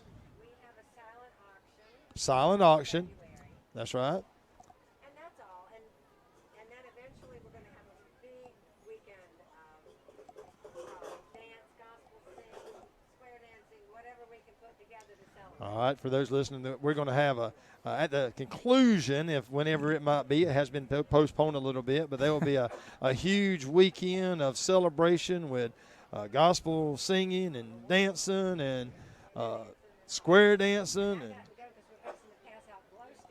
fixing to be passing out glow sticks, and they got birthday cake tonight for everybody. We're going to be singing happy birthday to Lakeland. I've never sang happy birthday to a town before. But you want to do some score updates? I will. Let's do some score updates. I tell you, the big one up top right there, I know I was listening a little bit of the pregame coming in tonight with Lowndes County versus the Colquitt County Packers over in Colquitt County. I'm a tongue-tied there. But the Packers are over the Vikings 24-3. And I don't know what. Of course, Colquitt is 5-0, and Vikings are 6-0. That's a huge game there. I know Vikings has been off a couple of weeks because of some quarantine, so no doubt they got some rust on them. The Valdosta Wildcats are beating the Houston County Bears 17-6. You got your Valwood over Sutherland Raiders 10-0. Clinch County against Brooks County. Brooks County is putting it on the Panthers 19-3. Let's see what else we got here. Early County Bobcats, 14. Cook Hornets, 28. Your Berrien Rebels are losing to the Worth County Rams, 14-6. Fitzgerald and Thomasville Bulldogs are tied up. The Tift County Blue Devils against the Camden County Wildcats, 7-7. That's the last one. That's the last one on our chart here. And so, guys, a lot of good games here in South Georgia going on tonight, and being able to get caught up. I tell you, I heard a lot about the Colquitt game and of course, the Vikings and both of those big powerhouses over there. And I believe the Packers, it was their home field tonight. I think they only had about 2,500 tickets that they were giving out, and only, I think, 500 to the Vikings. And so not going to be many visitors there tonight, so I'm sure that they are all listening to their radio program as well. If you're tuning in with us right now and you're wondering what's going on, just letting you know that the lights are out. I'm rambling on, Not completely out, but we have power here at the everything stadium. appears to be working except for the big lights. Yeah, and believe it or not, everybody turned their cell phones a while ago on, and we looked like a rock concert or something. It was lit up there for a little while, and hopefully they can get them back on so we can finish up this second half. So we are not going to be out here too late. The fireworks are to go off around 10:15. You should be able to see them from just about anywhere in Lanier County. There's going to be a great display. Here's a celebration of Lakeland. So, again, I know we've got several working on the electrical grid right now. I see Coach Williams out on the field right now talking to the coach from Atkinson. Looks like Bobby Willis is in the mix there. Kids playing on the field. Nice Friday night. It's cool weather. Not too hot, not too cold. Everybody's kind of getting a little restless, though, but they're handing out glow sticks. So right here shortly, everybody in the stands is going to have a glow stick, so that might give us enough light to give us something. But we are in a semi-power outage. The thing about it is, I've seen it where one set of lights go out, but all four went out immediately. Are the lights? Hang on, Jeremy. I'm going to step outside just 1 second. They're coming back on. Yeah, they are. They're actually coming back on. This side is coming on. Yeah, I can actually see out the window here. On the home side of the field, the lights are coming back on. And maybe they'll get warmed up, and then the visitor side lights will come on. But starting to see some green grass out there on the screen. Looking good on the camera, too. Looking good. So if you're joining in with us, we are in a kind of a semi-power outage right now. During the halftime show, the lights just went out. And but I tell you, that was a great halftime show by both bands. And so did a great job. The cheerleaders are handing out glow sticks. You ain't? Well, you need to get on the radio with me and help me out with them time. Hey, Brian, here's your headset. Brian Sermons has just made his way into the press box. And while he's up here, I want to say that we do want to say a special thank you to the Refuge Church tonight for their generous hospitality and feeding the football team and doing the devotion with them. We appreciate all that Brother Roland does, and, of course, that congregation, and they always step up to help our kids in every capacity that they can. And I'll try to get a list, if not tonight, at least by next Friday night, of all the churches. I try to make mention of the churches or individuals that donate or to feed our kids. Some of them make a donation, and I believe Unity last week made the donation, and M&B's actually provided the meal through the donation of Unity. And so different things take place like that. And so, again, Brian, we've been talking about our community and seeing the stuff with Jenna coming home the other day. And, again, in a world in which we live with all this confusion and chaos with the election, hey, the other lights are coming on the other side. Fantastic. And we live in a time where there's so much confusion and there's so much just hatred and just disagreeing and just all this animosity, and and you got this election going on, and you go downtown and everybody's wearing a blue shirt holding a sign welcoming home. A woman who's not a big hero. Yeah, put those on, bro. She's not some celebrity or no hero, other than the fact that she's one of our school teachers and who's made a difference in the life of so many kids. And to live in small town USA, to have churches who are feeding these kids, to have a celebration of somebody fighting COVID, to have a celebration tonight where we can do these fireworks. I mean, that's cool, ain't it? Absolutely. I tell you, it's great to live in a community where family values matter. Taking care of each other matters, and I don't know of anywhere else in the country I'd rather live than Lakeland, Lanier County. It's such an honor to be part of the great things that are going on in this community and our school system and all over our great county. And that's what's so cool. We was talking to some about Coach Williams has me. We put together these life skill classes on Wednesdays, and we've had various every Wednesday we have somebody from our community or whatever it may be. to come in and talk with the boys about various issues that they deal with. And you can't do that in a lot of schools. Absolutely, absolutely not. Well, I'm so thankful we have a board of education, a superintendent, and community members and teachers that are just so.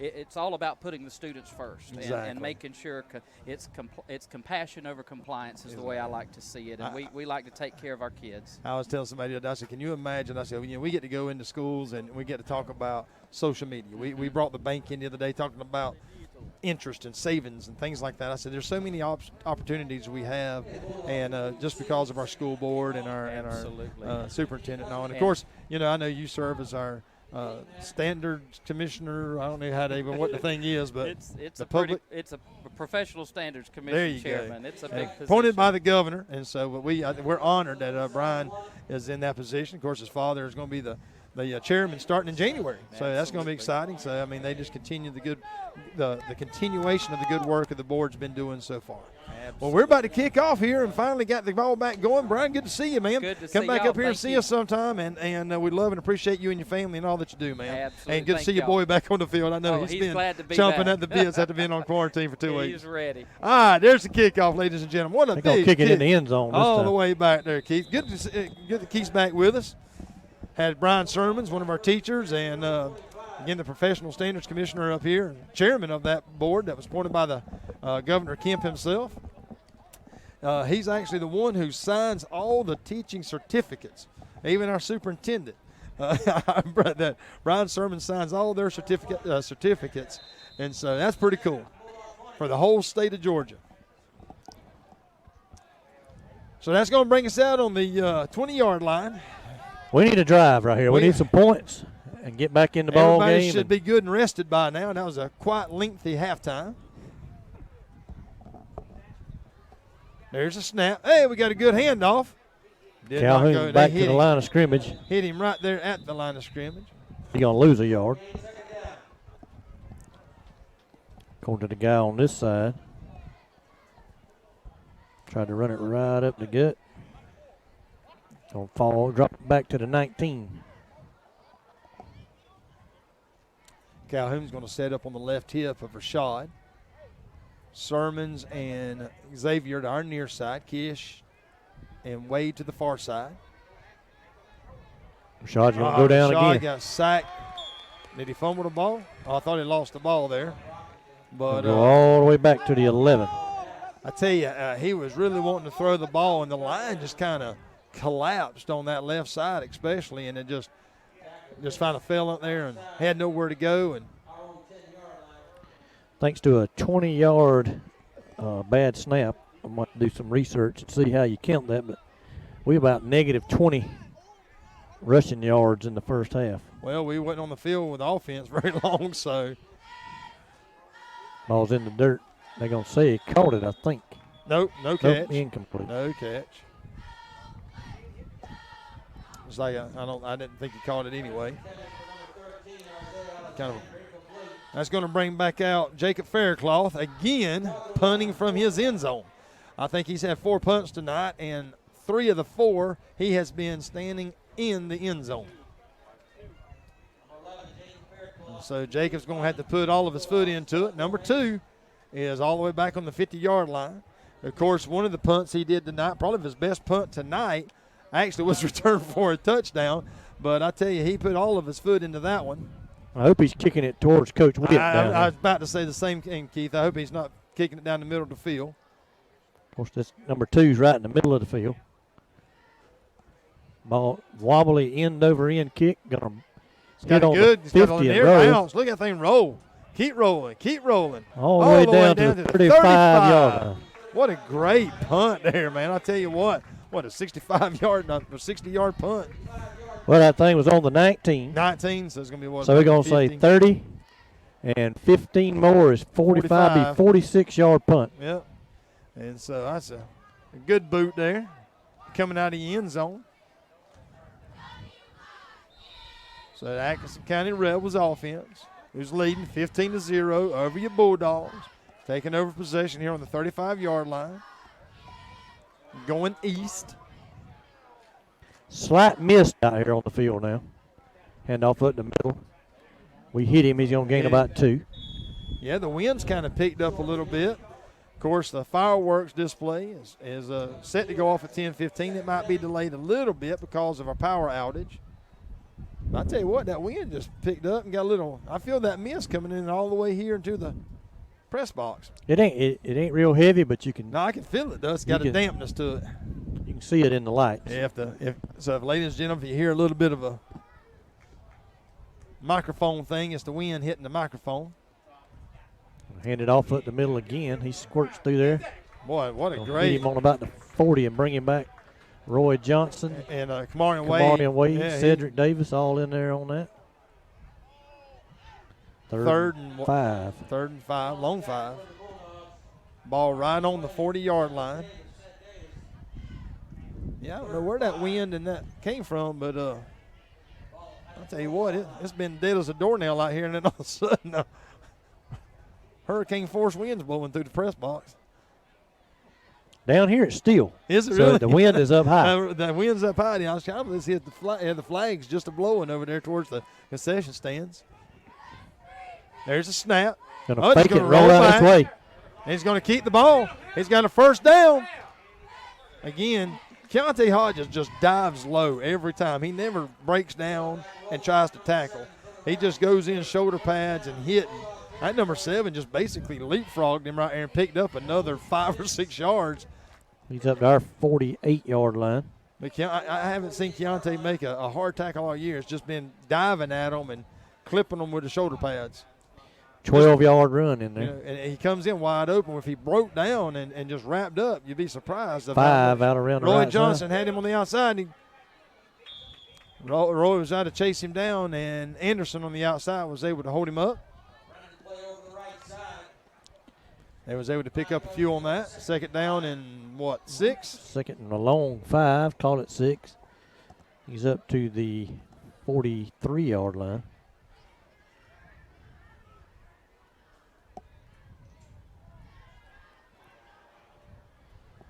Uh-oh, Jeremy.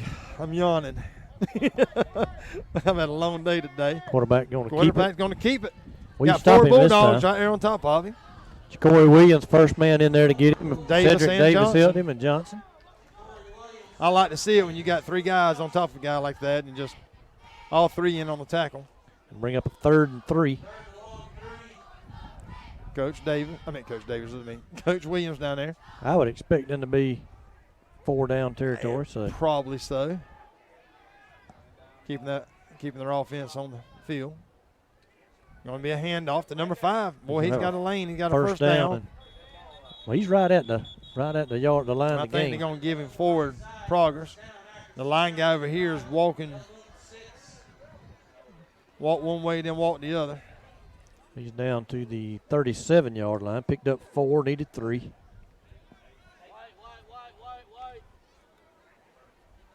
Defense has stopped them twice down here. I'm going to need them to do it again. Here comes 5 out here around the side. Big hold. There's a hold back here, number 73. Kish Wright run him down, and Kish is hurt over here on the sideline. Had a big hold there by number 53, though. Had a handful of jersey. I didn't see at the end of the play what happened to Kish. Kish got rolled up on here on the sideline. Trainer's down here looking at him. Valdosta Orthopedics right there on top of the play. The trainers couldn't ask for anybody better. He's going to get up. Looks like he's going to be all right. Little tweak there. Might have got the wind knocked out of him when he hit the ground. Yeah. He hit it. He landed right on his back. Does anybody see those flags over there? What flags? Yeah, that's what we're talking about. It was for a hold. That's going to back them up, put them at 1st and 20 or better. Big run in there, but you can run it when you can hold. Yeah. Ball is going to be set up on the 44. Atco side of 44. It's going to be a 1st and 17. Ah, Kelvin Gaines, little eager on the line, jumped off sides. See all the kids and everybody running around with the little glow sticks. The centennial celebration. The cheerleaders handed out all the glow sticks. So, well, they needed those at halftime. We didn't I have know no we lights. could have lit it up, couldn't we? Going to be 1st and 12.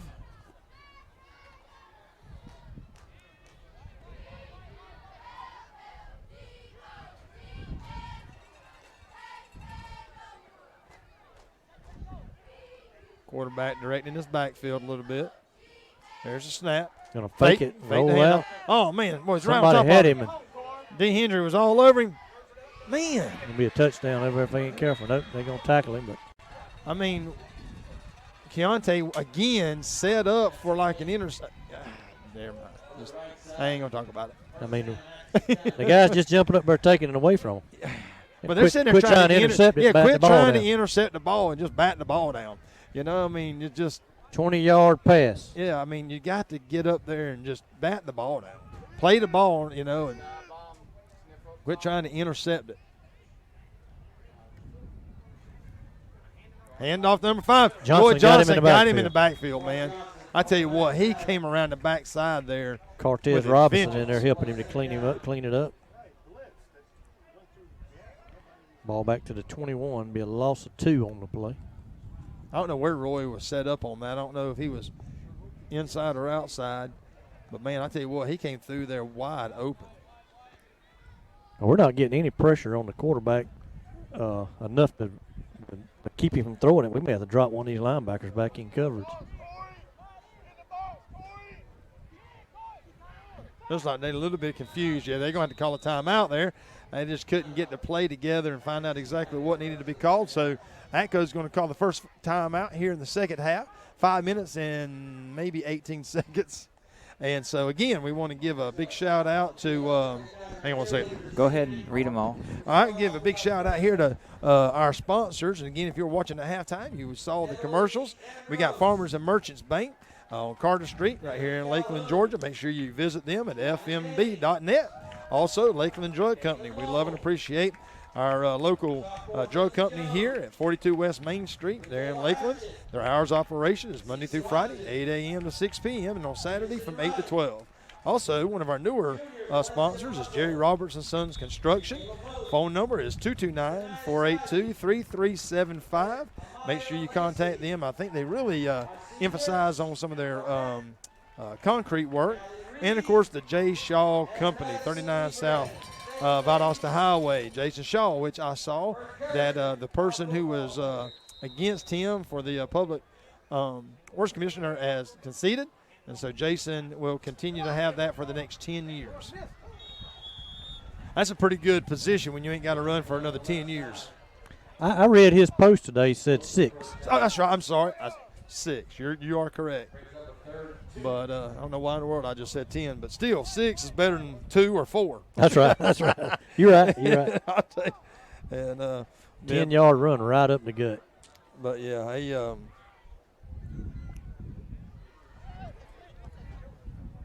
course, he served as our local state representative for a while. Had him for a loss. Got him in the backfield. That was number 50 pounds. Looks like he's able to hold him up there to somebody else come and help clean him up.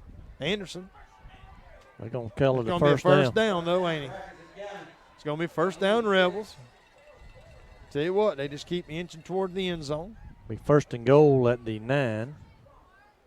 4 minutes, 26 seconds left here in the third.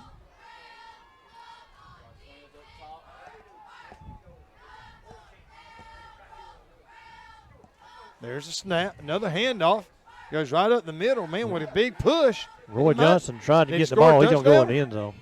Touchdown. Man, I tell you what, just drive and drive and drive. That big old number 76, he just got behind that bus and just rode it all the way in to the end zone. Well, we were trying to strip the ball instead of tackle the ball carrier. Trying to strip it instead of tackle. Trying to intercept instead of knock it down. We've got to get where we're playing defense. What they calling out here?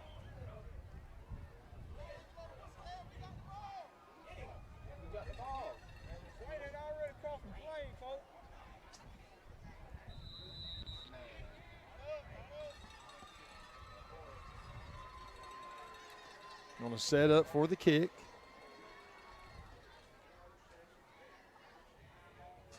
Snap. And the kick. Looked like it was good. Right down the middle. That's going to bring you Rebels up 22-0 over your Lanier County Bulldogs. 4 minutes left. And while we're changing sides, let's hear a word from our sponsors.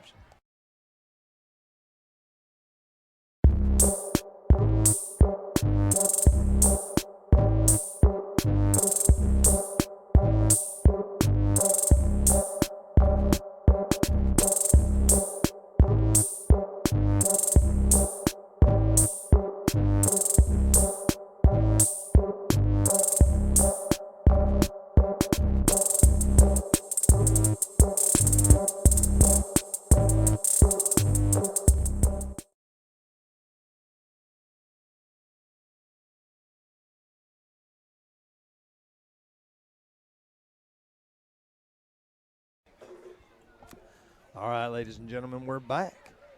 4 minutes left here in the third quarter. Got to find some intensity here in the Dogs. We got to find is this dog going to hunt tonight or not? Right now, they ain't hunting.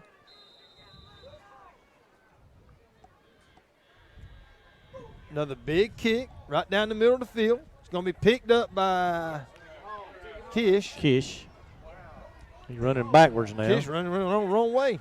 He's going to make it back to the 20. I'll tell you what, there was about 4 white jerseys in front of him. He turned around and went the other way. And that was right on his heels. I think he actually lost a couple yards.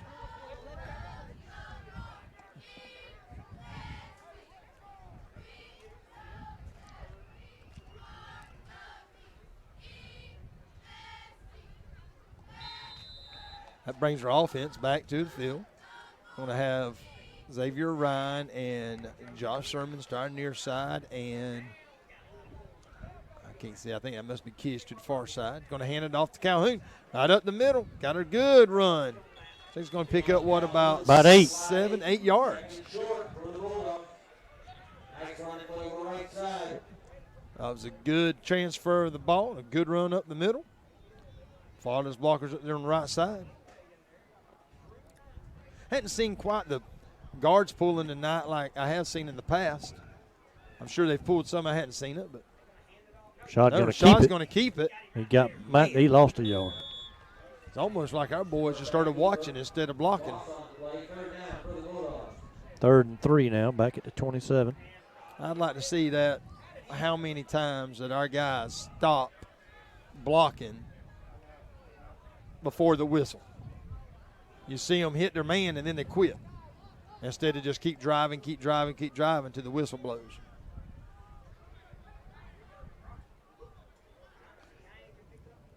There's a snap, a little low, picks it up, throws it out to Calhoun. Calhoun's got a first down. Oh, and he's got a little bit of running room. He's up across midfield. He carried about 3 on that. They could have put a quarter in his back pocket and rode him like one of them little ponies at the Walmart store. He carried 3 of them about 6 or 7 yards. Up to the plus 48. That's one of the better runs we've had tonight. Wade runs back in.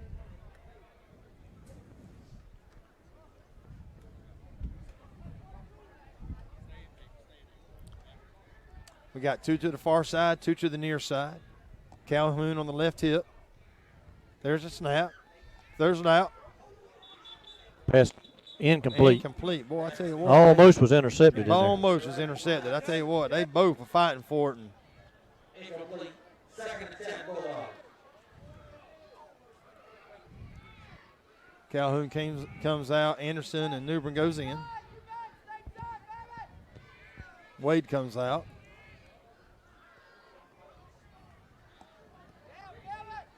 Man, they playing us face up over here on this side. Face up, Yep. I mean. Anderson, thought he had a little bit of a seam right there, but, man, it shut down in a hurry. That's going to bring up 3rd down. 3rd and a 9.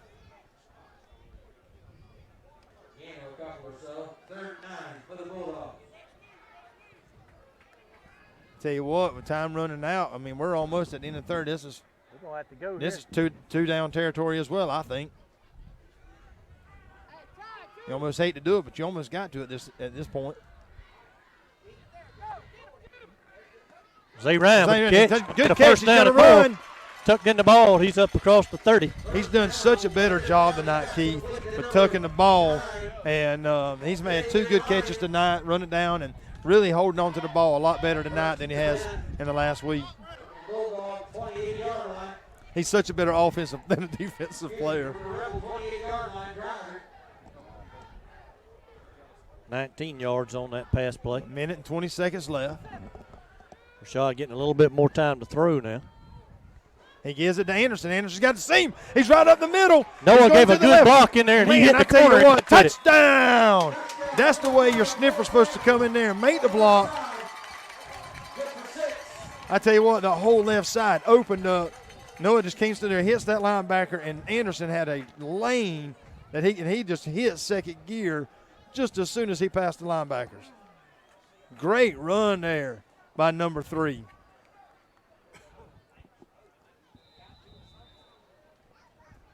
Cruz, number 19, is going to come out for the extra point. Extra point. Being attempted by number 19, Daniel Cruz. Rashad's trying to say somebody ain't out there. Arzola running in. That's a couple of times that he's on either a punt or a kick that he's been late getting on the field. I've noticed that. Number 25 has been late. Still ain't in the right position. There's a snap. The hold. Kick's good. I tell you what, man. I tell you, that number 32 from Echo just ain't come laying in. Kai Rogers has just pushed somebody down. I see a flag, yeah. Got a little bit of.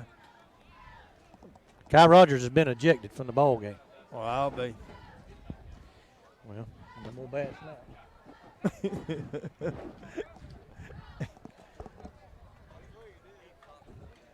He's our center, right? Yeah, that's right. Who's our backup center? Be Peyton Hunter. Peyton Hunter, right. Mm-hmm. So that's going to be a 15-yard penalty. So that'll put us kicking off on about the 25-yard line. I didn't see what he did. What he throw a punch or? He shoved the guy down. I don't know what happened with the.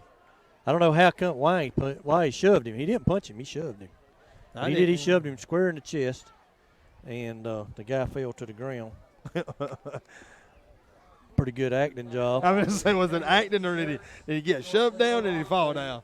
I tell you what, man, you're watching those soccer matches and you see the guy just to get glanced and he falls out and rolls around. And all right, so our refs have discussed it.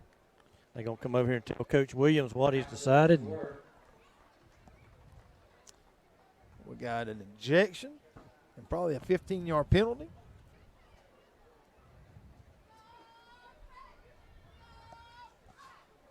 Cruz is the ref the ball. He's making the call. Personal foul. I don't know why the white hat should be the one making the call. Why is the guy down there making the call? I guess white hat sent him down there to save time so he could talk to the coach. He's walked off 10. There's another 5. Ball will be set up on the 25-yard line. Well, that wind is whipping through here. So better watch him because they marked off 20 earlier. Yeah, they got it on the 25. Personal foul on Kai. Kai shoved somebody down. A good block.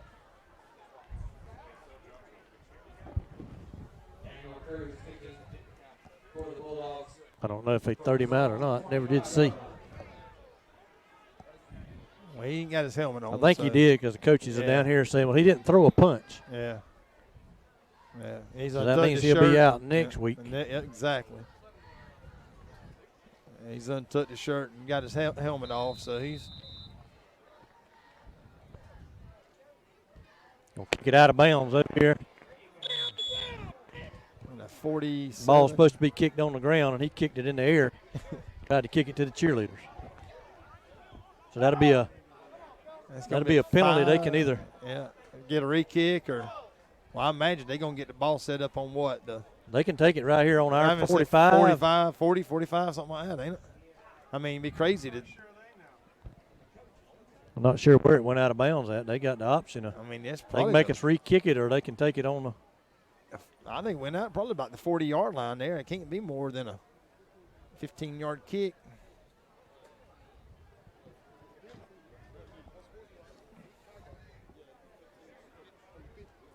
Got a lot of conversation going on between the the refs tonight. False start. And I got to see. Well, that's just the signal they give for kicking out of bounds. I don't understand why. I don't understand why it's the same. But it don't make any sense. I just thought about it when I looked up and saw him do it. And they're going to take it right there on the 35-yard line. End up being a big old major 10-yard kickoff. And we were already behind 15 yards because of the penalty. So they're going to give them 5 yards on the penalty.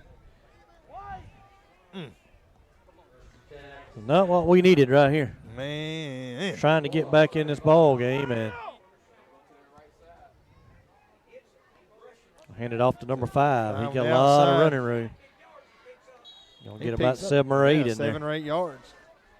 You know, I'd be kind of curious of Jacob Faircloth being the kickoff and just putting that thing in the end zone every time. And ball on the 28. I know, in years gone by, I remember, I know when Noah used to kick off and stuff. I mean, that was one of the things, just get that joker in the end zone down there. And I guarantee you, somebody like a Jacob, you give him a chance to get some reps at that, he can probably put some down there. Right. I agree with you. 30 seconds to go in third quarter, number 3. Yep.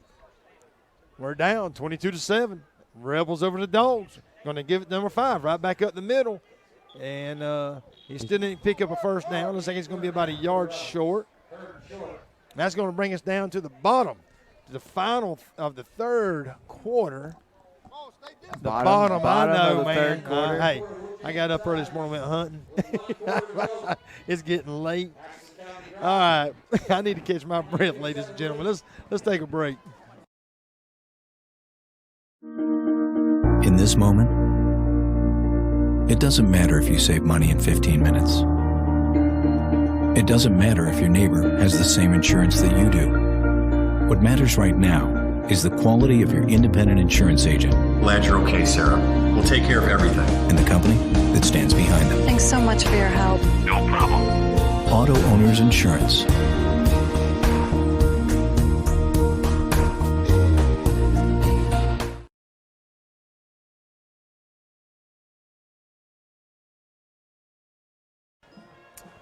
All right, we're back. Swapping ends of the field. I just got a text. I don't know how they could do that. This is my first text of the night from Pastor Rick Hamilton. He said, tell the coaches to kick the ball down the field. Yeah. There's coaches from the sideline. And so we'll give that shout out tonight to kick the ball down the field from the coach on the sideline. Again, as I made mention earlier, we appreciate all the churches in our local community and what they do for our young men. There's a snap, the handoff, number 5, right back up the middle. We knocked him back. He didn't get it. He met Roy Johnson shoulder to shoulder. I tell you what, though, man.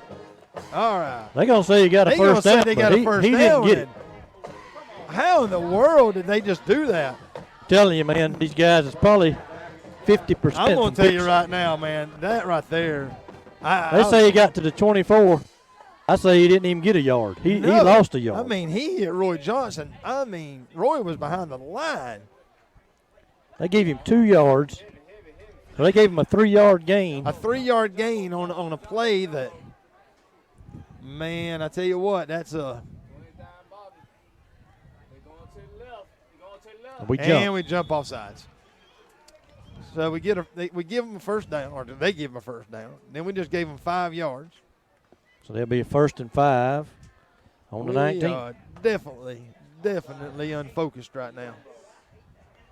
We're in the final quarter of the ball game.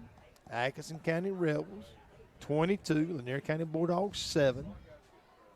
I tell you, it's been a defense game. We've had several fumbles. I think we've had 4 fumbles, but our defense has been on the field probably 80% of the ball game tonight. Negative yards in the first half. There's a snap. Again, hands it off number 13. Boy, I tell you what, he shot through there like a cannon. People. Son, he shot out the backfield. Keontae finally brought him down at the 9. Son, he shot out the backfield like a cannon there, son. I mean, he wasn't no stutter step.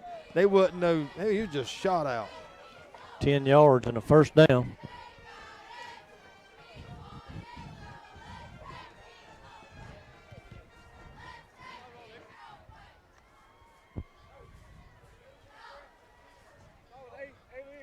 They're set up on what, Keith? 15-yard line? 9. 9-yard line. I'll see the other line. Okay. There's a snap. Hands on number 13 again. He's got a hole. We're trying to strip the ball and letting him. Again. He keeps churning down to the 2. Again, instead of making the tackle, they're trying to strip the ball. I mean, it's just a, you know what? Put 7 your more shoulder and yards. just drive him back.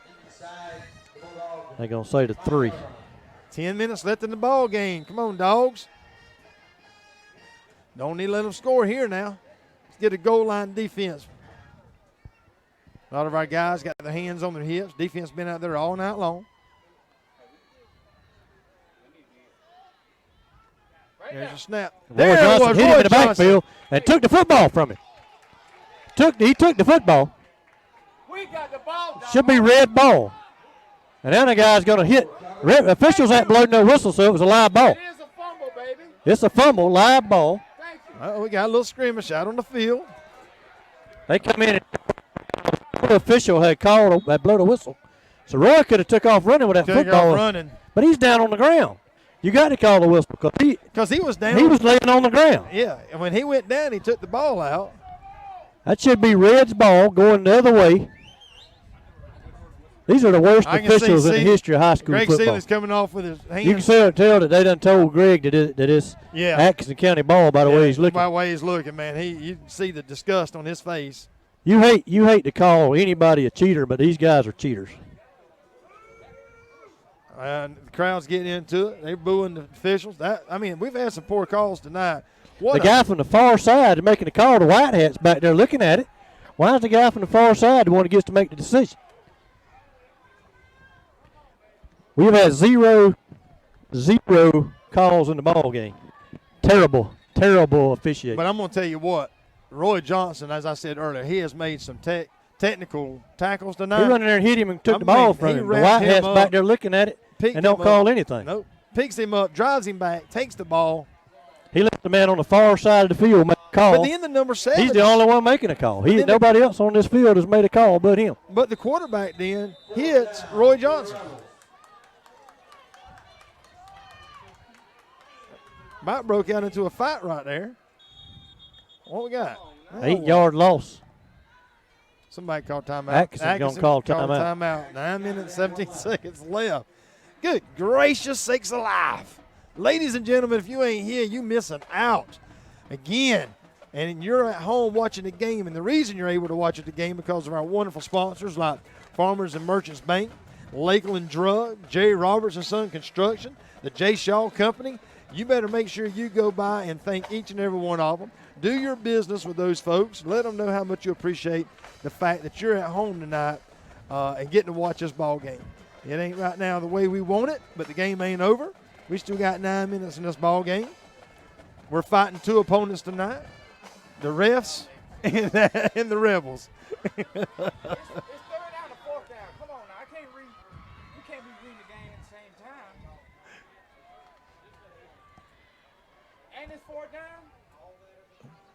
What down are we, Keith? Third down and goal. Third down and goal.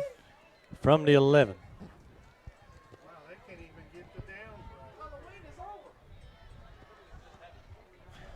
Lanier County facing the refs and the Rebels. I shouldn't say that, but it's pretty true tonight. It's been some tough calls. Is it fourth down? It's fourth down, baby. What you looking at? Keith, you sure it ain't fourth down? I got it on paper. Keith's saying it's third down. He's got no paper. I don't know. Keith Newbert down there, he said it's third. I mean, I'm not going to tell him it is, but I mean, right. it is. I know. Coaches up here were discussing it. Thinking it was fourth down. Quarterback's going to keep it. Going to roll out. He's going to walk in untouched for a touchdown. Quarterback keep on the left side, good for Atkinson County touchdown. Atkinson County scores another touchdown with 9 minutes left in the game. It's going to bring them up 28-7. Definitely take the wind out of the Dawgs sail. Tell you what, it's been a tough few minutes here. They're going to line up for the extra point. Or actually, maybe the 2-point conversion. No, they're going to go for the PAT. And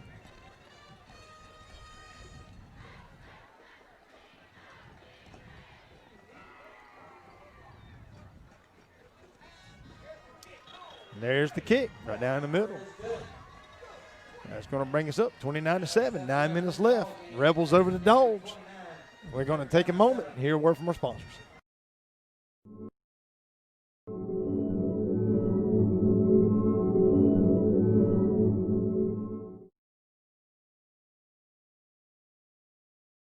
Farmers and Merchants Bank has been helping people with their financial needs for over 100 years. And FMB is right here in Lakeland, Georgia to serve you. Whether you need personal banking with checking and savings accounts, money market and IRAs, or business banking with checking, cash management, and loans, FMB is also your lending solution for both personal and business. Whatever your banking needs, Farmers and Merchants Bank remains committed to be the best of the best. North Carter Street in Lakeland. Go Dawgs! Member FDIC, Equal Housing Lender. All right, we're back. You just heard a break with the one of our sponsors, Farmers and Merchants Bank. And just say a quick shout out to them because not only one of our sponsors, but I know that King Bridges and Ryan Yancey came out the other morning and talked to the football players about some things that I thought was fantastic in the life skill class. It's going to be a touchback. But, of course, as we've made mention of before, that Coach Williams has put together a life skill class on Wednesdays. I've been helping him coordinate that, and we had the bank to come out and talk about a lot of things to deal with the bank. So that was kind of cool. Boy, I tell you what, that wind is whipping. Yeah, I know it. It just for like 2 seconds, and then it was gone. I know the hurricane force strength winds coming through the press box. And we're getting it down here now. We will. I see. I just saw the VOA tent right there. I thought I was just to pick up and leave. I saw that top blow. I'm like, uh-oh. Yeah. That thing's just going to be like, Wizard of Oz and little Dorothy under that thing flying off. I also want to mention when those guys came and spoke the other day, they fed the guys. They fed our They team. did. We feed them every. Is that right? Yeah, we feed them every Wednesday. Or maybe y'all fed them. Somebody fed them. No. Farmers and Merchants actually provided the meal. Somebody provides the meal every week, and they actually did the lesson and actually, big tackle there in the backfield. And but they provided the meal, did a great job, man. And trying to talk to these boys about the importance of saving, talking to them the importance about understanding credit, understanding interest. A lot of these families out here will go and rent a TV for 2 years and paying $80 a month for a TV that's worth $300, and just trying to make them understand. They went through the check writing process. It was a great class, and they did a good job. We appreciate what they're doing. Oh, Tip. man. Almost intercepted. I tell you what, that number 13 just held on to the ball and then just threw it down. But we've had Cindy Poolin come out this year, and when she did, the gentleman that owns McDonald's actually sponsored the meal. But Cindy Poolin came out and spoke to the boys about job applications and the interview process, writing resumes. We had the Haven come out last week, and they provided Chick-fil-A biscuits for the boys. And that's probably been one of their favorites this process. Tell you a little bit about it in just a moment. There's a snap. Steps back, throws it out to Kish. He's on the sideline. He's got a seam. Get a first down. No, he ran right into D. Henry. But she spoke on the social media and sexting and things like that. I tell you, man, it was, of course, the Haven deals with abuse, especially a woman's abuse. And I tell you, she did some lessons, and the boys asked them amazing questions, but she talked about the consequences of receiving or sending inappropriate things, and it was really a good lesson. Handed up to Calhoun. Calhoun's trying to find a seam, goes to the outside, picks up a first down, another 10, another 15, steps out of bounds all the way up on about the 39-yard line. Noah hit number one head up, and Calhoun bounced to the outside. I tell you what, Noah's done a good job tonight on his blocking. I mean, considering he's been out for 2 weeks in quarantine, man, it is good to see him back there in that sniffer position. He has had some great blocks tonight. Matter of fact, our biggest runs tonight has been what Newbern has done in the backfield with the blocks. I was trying to think if we've had anybody else. We've had the bank that's pulling. I know they talked about some recruiting process this week.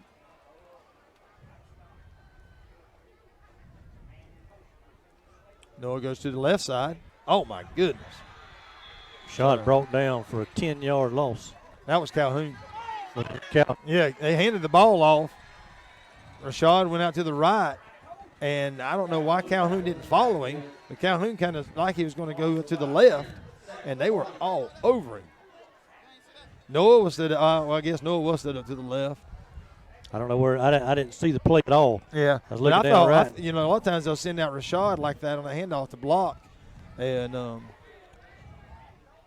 you got Josh and Ryan down near side, Kish to the far side. Got Josh for completion. He's up to the 49-yard line. Picked up maybe 5.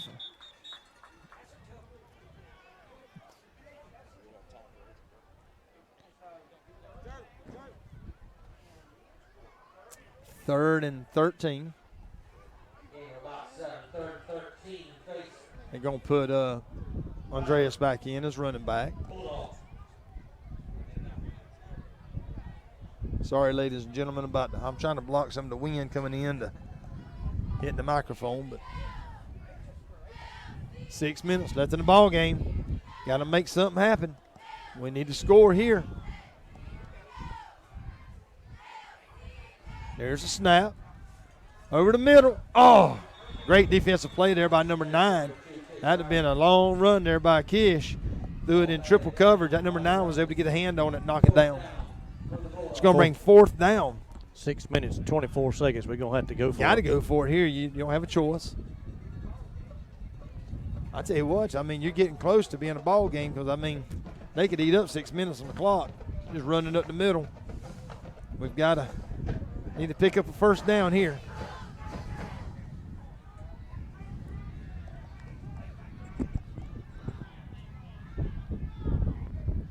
Oh, Kelvin moved.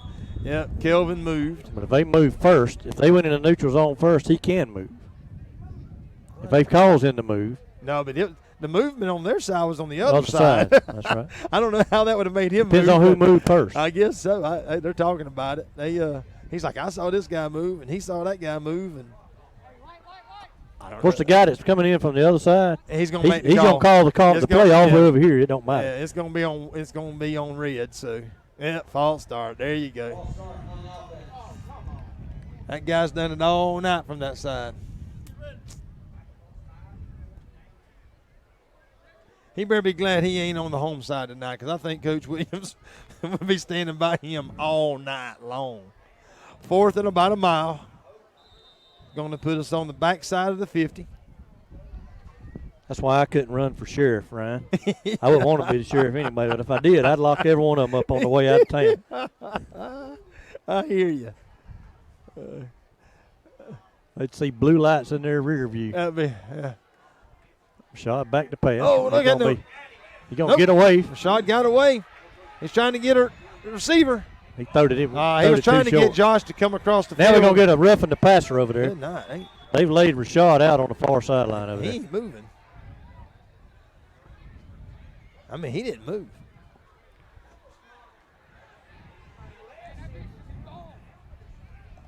Dude, that was a vicious hit right there. Noah. They should throw that guy out. That was a vicious hit right there, son.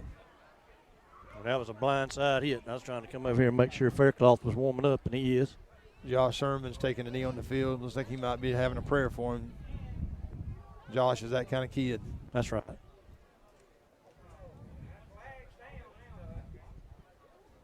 I'm going to tell you what, he didn't move.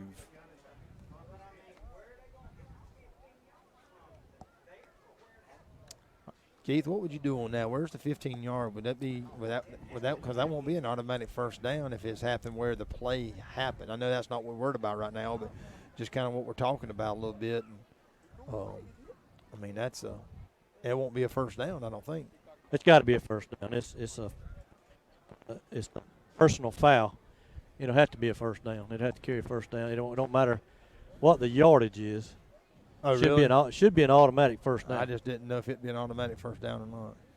If it ain't, it will come up 2 yards short. Faircloth. But in my opinion, you got to give him 15 yards and an automatic first down. That's roughing the passer. I'll tell you what, all the coaches and the trainers around him, we want to just pray for the best for Rashad right now. He's a great kid and great athlete. I see our athletic director, Scott Ray, coming out on the field. I tell you, you know what I'm fixing to say from a parent's perspective, man. That's you're not a parent, what you want to see right if there. you are a parent that's ever had a kid to play, I'm going to tell you right now that there ain't a worse feeling a parent can have than sitting in the stand right now looking over there. He's getting up. Down. He's getting up. up. He's walking off under his own power. And there was the flag. He's a little wobbly, but he is walking off under. He may have a concussion or something, the way he just kind of – he's loopy as all get out, ain't he? First down yardage. I mean, the yardage may not have been good enough for first down, but we're going to get the automatic first down. Rashad's Uncle Johnny come out to check on him. Yeah. I'm going to tell you right now. Johnny Johnson, our new city councilman. I've watched Rashad play for 4 years, and I'm tell you what, I've seen him get hit hard and come back up, but boy, that was a vicious hit right there. You go helmet to helmet like that. I had to go back and see the replay, but that kid hit him hard, man. But I do believe that. I'll tell you what, man. I mean, Rashad, he looks like he's got a concussion. I mean, just you can see the way he's acting right now, and he is. You got the EMTs down here. Not only is the trainer, but the EMTs with him. He is walking around a little bit. He's walking it off. He's sitting down and trying to catch the little birdies flying around.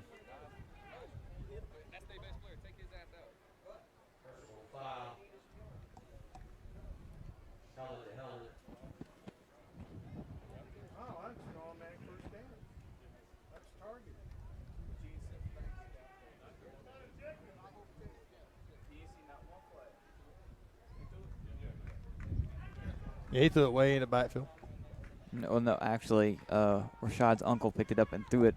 Oh, is that who did? Yeah, it was right there next to them, and I saw him as he was getting up. I didn't know who threw it. As he was getting up, his uncle picked it up and threw it about 30 yards back over there somewhere.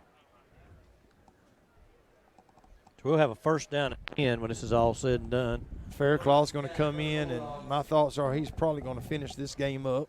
Be on the 38-yard line. And you know what? I mean, I know Faircloth hasn't had a bunch of reps, but I tell you what, he's a great athlete. He's going to step in, and kid's got a cannon. He's got a cannon, man. He does. He always has. And I mean, I watch him pitch. I've seen him play shortstop. He's got plenty of arm strength. And you know another thing about him, he's a good leader. You know, boys love him, and you know he'll get in there and he'll lead these 10 players, and you know what? The game goes on.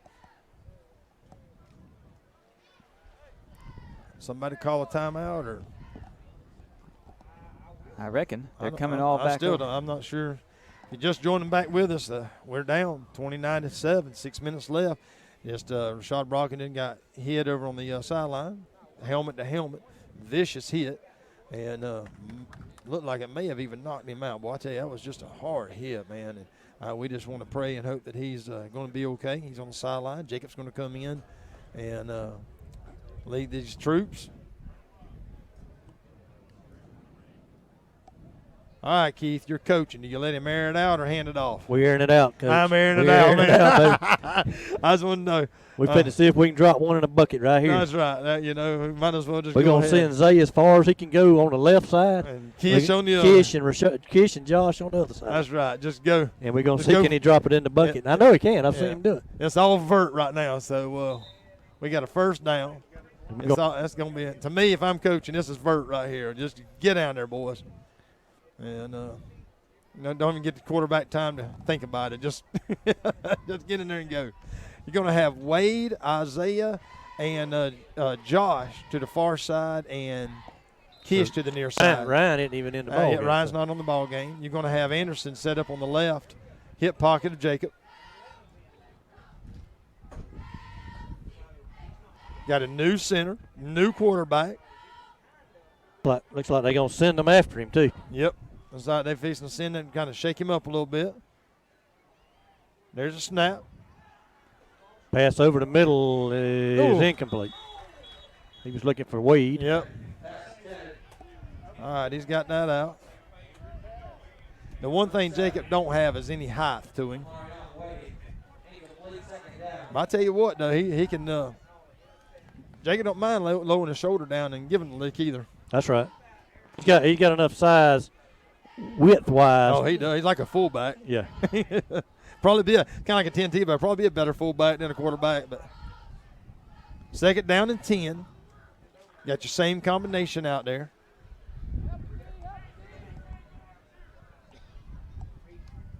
There's a snap. He rolls out to his right. He throws it. Hits Josh Sherman. Josh fell down after a 5-yard gain. Josh fell. Picked up 5, though. 3rd and 5. I don't think Josh probably would have picked up much more than that. There was 3 right there on top of him. But And out of habit, I'm writing number 8 down in my stat book. Ball's up to the 33-yard line, 5-yard gain. Ryan comes in now, so you're going to have Ryan, Josh, and Wade to our near side. Isaiah to the far side. You got one-on-one coverage on this side. Got a timeout over Timeout, Lanier. Timeout, Lanier.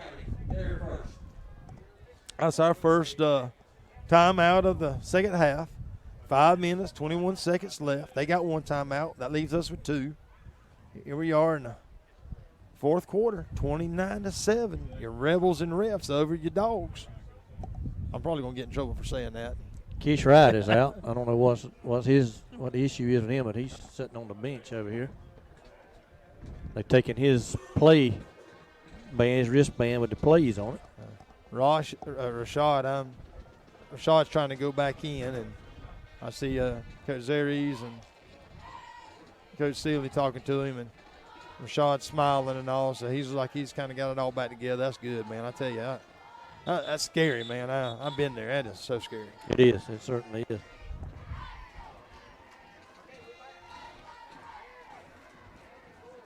Rashad wants to be back in there, I know, but best thing for him and the team is for him to be on that sideline. And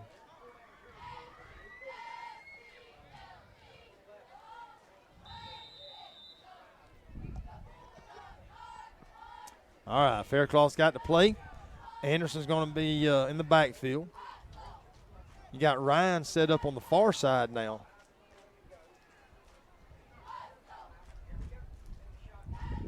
He's in the shotgun. There's the play. He rolls out. Steps up. Ooh, he had Zay Ryan. Man, he had Zay Ryan, and he threw a bullet just a little bit over his head. That's 4th down.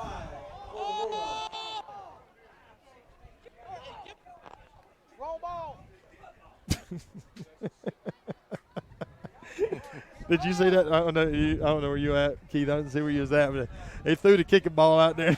Coach threw it right back at him.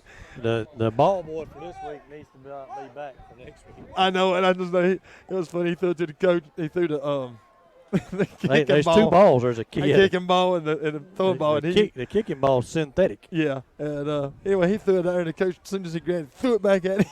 It was just funny looking the way it happened. It's like, that ain't what I was saying. All right, let's go. 4th. Ball game here. Yep.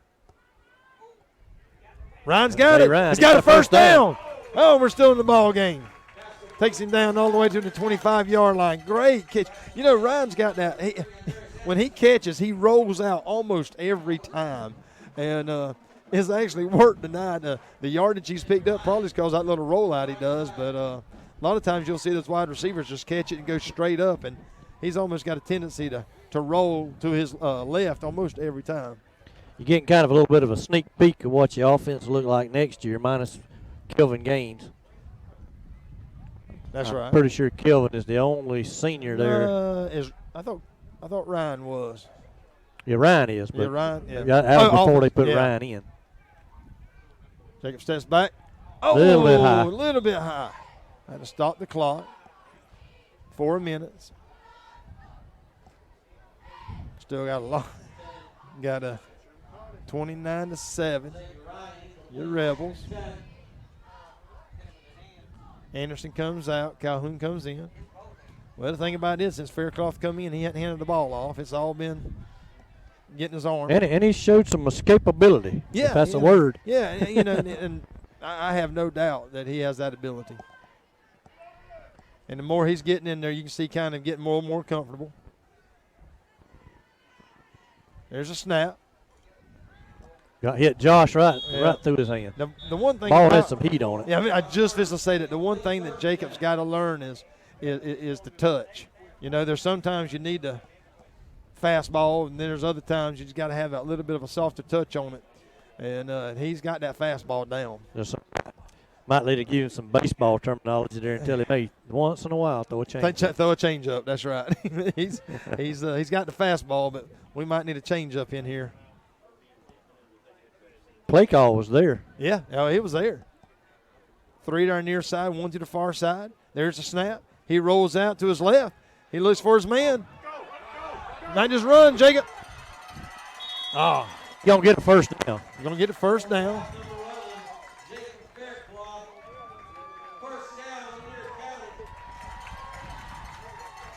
He's down inside the 15 to the 13. Picked up 12. Showed that he can run the ball if he needs to. Yeah, absolutely.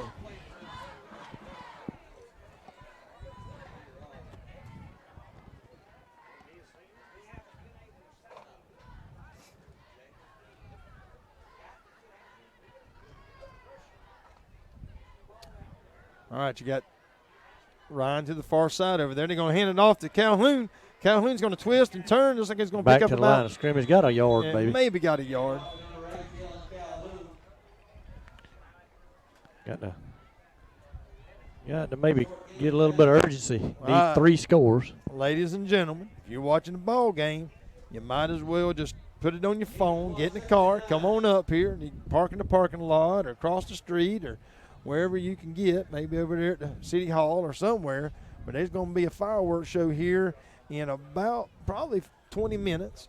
And so as soon as the stands clear out a little bit, I know they got to get all the Atkinson fans to this side. There's a snap. Oh, ball batted down. But number one there. They got to get all the fans from Atco's side to either leave the premises or to come to this side, and so that in case of a malfunction on the fireworks, they will not be on top of the stands of our fans from the other side. So you still got plenty of time. Come on out and enjoy the festivities. Calhoun's going to set up on the left hip of Jacob. There's a snap. He rolls back, throws it out to Calhoun. Calhoun's got it. Made a move. Make a move. Inside the 10, inside the 5. Touchdown. Going to be a touchdown. Great run there by Calhoun, twisting and turning and falling through there. 3 minutes and 26 seconds left. We're definitely going to have an onside kick here.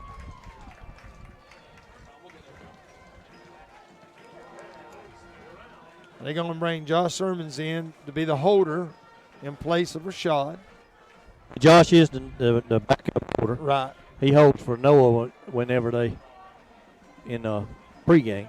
Josh has got good hands. I tell you what, that was a good drive there by Jacob. Good drive. First touchdown pass in his varsity career. First touchdown pass in his varsity career. And there's the PAT by Cruz. Going to bring us up to 14. 29-14. Your Rebels over the Dawgs. But they ain't quitting yet. They still might be a little hunting these Dogs tonight. Again, we want to give one more shout out at least to our great sponsors, Farmers and Merchants Bank, Lakeland Drug Company, Jerry Roberts and Sons Construction, and the J. Shaw Company. Again, stop by. Let them know how much you appreciate all that they do for the program. Also want to give a shout out to my friends over in Japan, Archie and Jesse Burchard, watching again tonight. All the way to Japan. It is Saturday morning in Japan, and they drinking their morning coffee and watching these dogs. And you love it, man. They do it every Saturday morning. We appreciate them. That is following too cool, these dogs. man. That is too cool. All the way from Japan, Saturday morning. Of course, Archie and they let me tag along, but Archie and Cedric Minson coach most of these guys throughout rec ball, and they let me tag along with them once in a while. And if Archie was going out of town or whatever, they let me call a few plays, and I'd make up stuff here and there. We had a great time. That's neat. It shows you that it's more than just a win or a loss. I mean, these guys make they're dedicated, they're committed. They build these relationships, and let's see if we can't get this onside kick right here.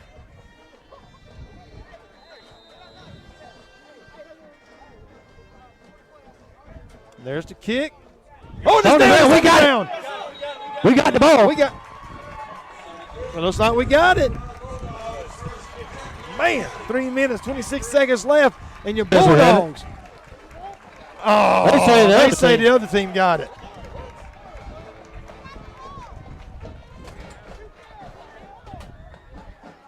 I think one pointed one way. He pointed the wrong way. He pointed the wrong way. It's going to be Lanier County football. Don't surprise me. He just pointed the wrong way. J.J. Strickland about ran down the bleachers right there to I ain't kidding you. Fast as he's moved in 25 years. I looked down there, son. J.J. done got up. I thought he was going to run down there and grab a hold of somebody. I looked down. He was screaming and hollering. I was like, goodness gracious. I think he was just pointing to the red team, pointing. It hit that long-haired boy right in the wrong place. It did, right in the hands. Right in the hands. He's like, man, you kidding me? They sitting on that line going, please don't come to me. Please don't come to me.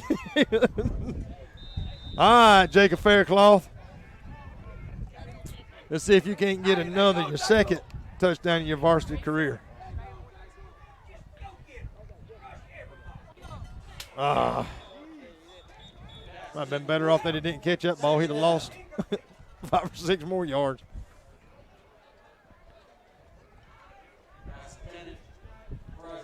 I don't know how the wind affects the fireworks, but I hope it don't blow them towards us. That would be. I tell you what, man, that flag is just about stretched straight out. And there's a lot of trees over there too on that side. Yeah. And I'm gonna tell you, I got one cord here that's I could reach it to my house. Oh, there's offsides. Offsides. Give us another 5 yards. 10 yards. 5. I was trying to get an extra 5 out of it. Keith, that cord's not quite that long, but I got an extra one right here that'll make it that long. I got you. I don't need it. I just stepped on it and about pulled the thing. About tore my ear off. What I done. You've seen a poor old dog step on his chain. That's what I just done. All right, Xavier Ryan to the far side. Josh to the near side. There's a snap. Oh. Going to be sacked back at the 45. He did a little pump fake trying to give Josh enough time to get down there. And the line just gave out on him, man. I mean, D. Henry and all just kind of – I don't know what happened on that. They just like the boys, again, stopped blocking. Ended up losing, 6 yards? He's going to lose about 11. 11, because that's right. 3rd and long, 15. 2 minutes, 49 seconds. The clock is ticking. Once we get about half of it here and half of it on the next one. That's right. But right now, we need to punch one in real quick. They did a little pump fake, but the line just kind of collapsed. Jacob's going to step up. CJ's got a man. He made the catch. It was a nice play, but he was out of bounds. Out of bounds. Wow. Man, if he'd have had 2 foot, that would have been about one of the best plays in the ball game. Yep. I tell you, Faircloth just about tucked and run, and then he saw the receiver was able to get it back out there. Made a good play, like I said, just a smidge outside. But it wasn't much. This is just about the ball game right here, ladies and gentlemen. We got to make it happen. 2 minutes, 24 seconds left. The ball is on the 44-yard line. I'd say right here, if we dump it off to Andreas Anderson and let him get out in space and see if he can pick up the first down. Can pick it up, man. He's got a long run, but Anderson's actually going to come off the out. He's going to come out here to the side. So, he's going to. Yeah, he's still on the field. Receiver. Okay, I see him. He's his receiver. You're going to have trips to the near side. You're going to have delay a game or delay a game. Delay a game offense. 5-yard penalty. 4th down.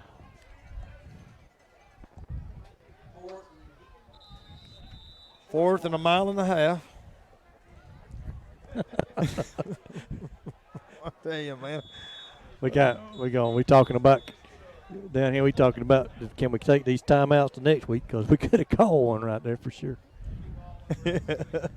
Now somebody's gonna call one. Now we're gonna call one. A little late on that one. A little late on the timeout call. Just a touch. Just a touch. Well, we're going to see what kind of arm Jacob Faircloth has. We know he's got the ability, got the cannon. He may try to send it down the field.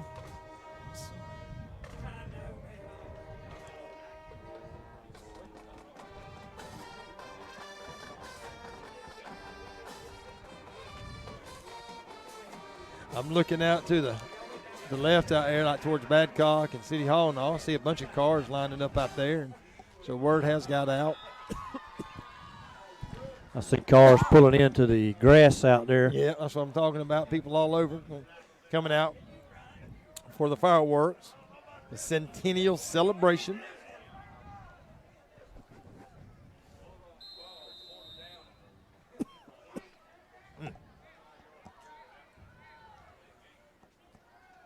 All right, ladies and gentlemen, here it is. We throwed it behind Kish. Horrible play there by Jacob. Not a very heads up there. I mean, just kind of lobbed it out there behind Kish.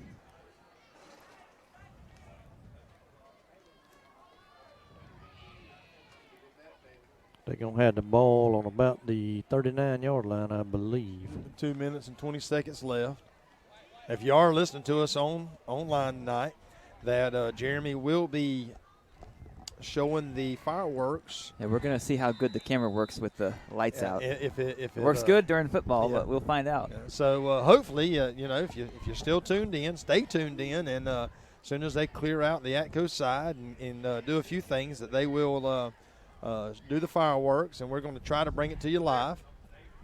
Guy right up the middle, going to bring him down. Andreas Anderson comes up and makes the tackle. Going to get up close to a first down. Come up about a yard over short. 2 minutes.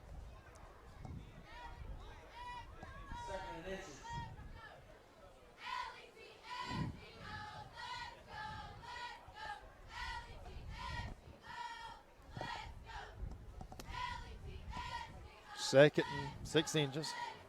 Of course, I think we're going to go back and we'll watch this film, and our guys will, and they'll see several opportunities. They're going to be upset with themselves. Yep. They could have won this football game. They could have won this football game. I will say this. They played better than they did last week. Well, they just kind of gave that one up there. Yeah, they just gave Roy Johnson laid the lick on it. Roy didn't never give up. No, Roy didn't give up on it. I was just about to say, don't keep it respectable, guys. Don't just give up. That's right. And you can see the guys still got the passion in it, and but like you say, you turned the ball over 4 times, and you just had some poor catches and things like that. You just got to clean up the discipline, but they played better this week than they did last week. I think that Xavier Ryan, he played a lot better this week than he did last week. You had Wade to come back and didn't make a big impact on the game, but there's a snap, and the kick is short. No good. Score 35. Bulldogs 14. Minute and 36 seconds left. Offense will get one more chance. I'm pretty sure that's an 8, so 38 seconds. Give or take. Minute and a half. And so, just at the end of the day, that like you said, Keith, that they'll learn from it. I tell you, Clinch County was getting whooped a while ago. I saw where Brooks County was beating the daylights out of Clinch. I'm gonna tell you, Brooks County is the best team we've played. I know Irwin went down there and beat them in equipment, but if I bet, I would not put no money on Irwin ever beating them again. If they play 10 more times, Brooks wins all 10. I got you. Brooks is by far. Here's the final. The final is 45-3. Yeah, Brooks is by far the best team I've seen in this year. On Clint. Hey, what was? I just wonder what the Colquitt Vikings game was. I tell you what, the Vikings was getting beat the daylights out of too. There. Colquitt was up like 24-3, I think. Yeah, I saw that about around halftime or so. They was really getting a whooping over there at the hog pen over there. Pig pen, hog pen. Going to kick it deep down here. You're going to take Kish back. He's going to let it roll in the end zone. So I think that's what we need to do right there. Just go ahead and don't even give nobody a chance to run it back, put it on the 20, and let's go. Yeah, if you can kick it that far, that's the thing. You got to be able to kick it that far. I don't know if Daniel can. I don't think he can. I believe obviously Jacob. I believe Jacob, somebody like that. I know Noah's senior year. I go back to that because that's the one I was most familiar with. But Tizian. Yeah. Who? Tizian Metzner. No. He came along, but on the kickoff, it was that the boy that played on the line, Dean. Nees Dean. Yeah, Nees Dean. Yeah, about a 260-pound, kicker out there in lineman, and he was the kicker on the. I guess it was been a couple years ago. Calhoun going to pick up about 4. Minute maybe 30 5 seconds left. 4, 6. Yeah, the score don't show it, but I tell you what, we could have been a lot closer or leading in this ball game here. At the first quarter, our offense was not on the field hardly at all. They bring in big number 72 in the ball game. That is a big old dude. He's a big one. He's got to weigh 300 pounds. Give it to Calhoun again. Got a little lane up the middle. Get a first down, I do believe. Nope, going to be about a yard short, maybe. This official on this side is giving him a first down. I don't know about that. That one on the other side was not. and that's not surprising. No. He's fell in love with the coach over there. The refs and the Rebels. They got a little mist coming back in. Getting a little nor'easter blowing in here. I can actually see the mist coming across the. Calhoun going to run it again. Got a big hole up the middle. 25 seconds. Probably be the last play of the ball game right here. He's up to the 40. 10 more yards in there on the carry. The fans on the other side are clearing out. That's good. Take quite as long. Calhoun's going to take it to the outside. He's got a room. He's got a lane. He's going down the side. He's going to score a touchdown. They threw the flag on somebody way back down here. There's going to be a holding call, ain't it? Or what in the world's the flag for? I was your buddy on the other side. He wanted to get one more in tonight. I mean, they're up 35-14. The last play of the game, I'm going to throw a flag to make my mark. If you look closely, you can see the rain in the camera. Yep. That's the final score, folks. That's the ball game. That may have been the dumbest thing I've seen tonight. Stay with us, ladies and gentlemen. Give us just a couple of minutes. I know you're going to want to watch this. The wind's blowing. Got a little mist in the air. But we want to try to get through this and maybe be able to watch the fireworks show here in just a minute. But again, we want to thank Farmers and Merchants Bank Lakeland Drug Company, Jerry Roberts & Son Construction, and the J. Shaw Company. Thank you so much for your sponsorship, for your continuation of your generous donations to make this program possible, and giving an opportunity for these young men, their families, all the way to Japan, as we heard tonight, being able to see the ball game. Farmers and Merchants Bank has been helping people with their financial needs for over 100 years. And FMB is right here in Lakeland, Georgia to serve you. Whether you need personal banking with checking and savings accounts, money market and IRAs, or business banking with checking, cash management, and loans, FMB is also your lending solution for both personal and business. Whatever your banking needs, Farmers and Merchants Bank remains committed to be the best of the best. North Carter Street in Lakeland. Go Dawgs! Member FDIC, Equal Housing Lender.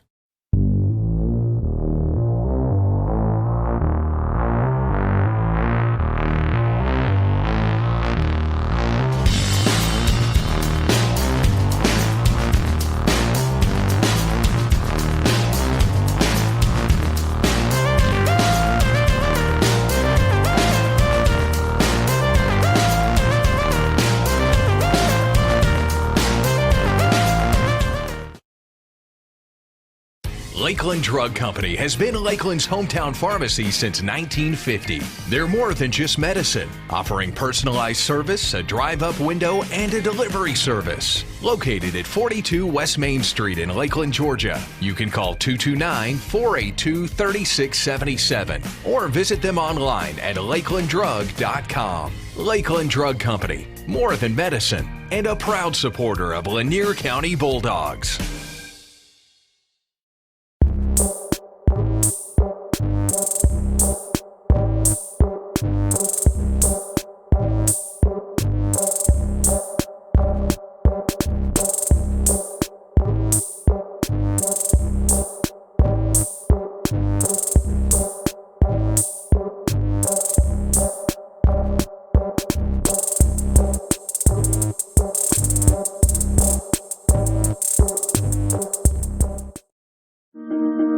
In this moment, it doesn't matter if you save money in 15 minutes. It doesn't matter if your neighbor has the same insurance that you do. What matters right now is the quality of your independent insurance agent. Glad you're okay, Sarah. We'll take care of everything. And the company that stands behind them. Thanks so much for your help. No problem. Auto Owners Insurance.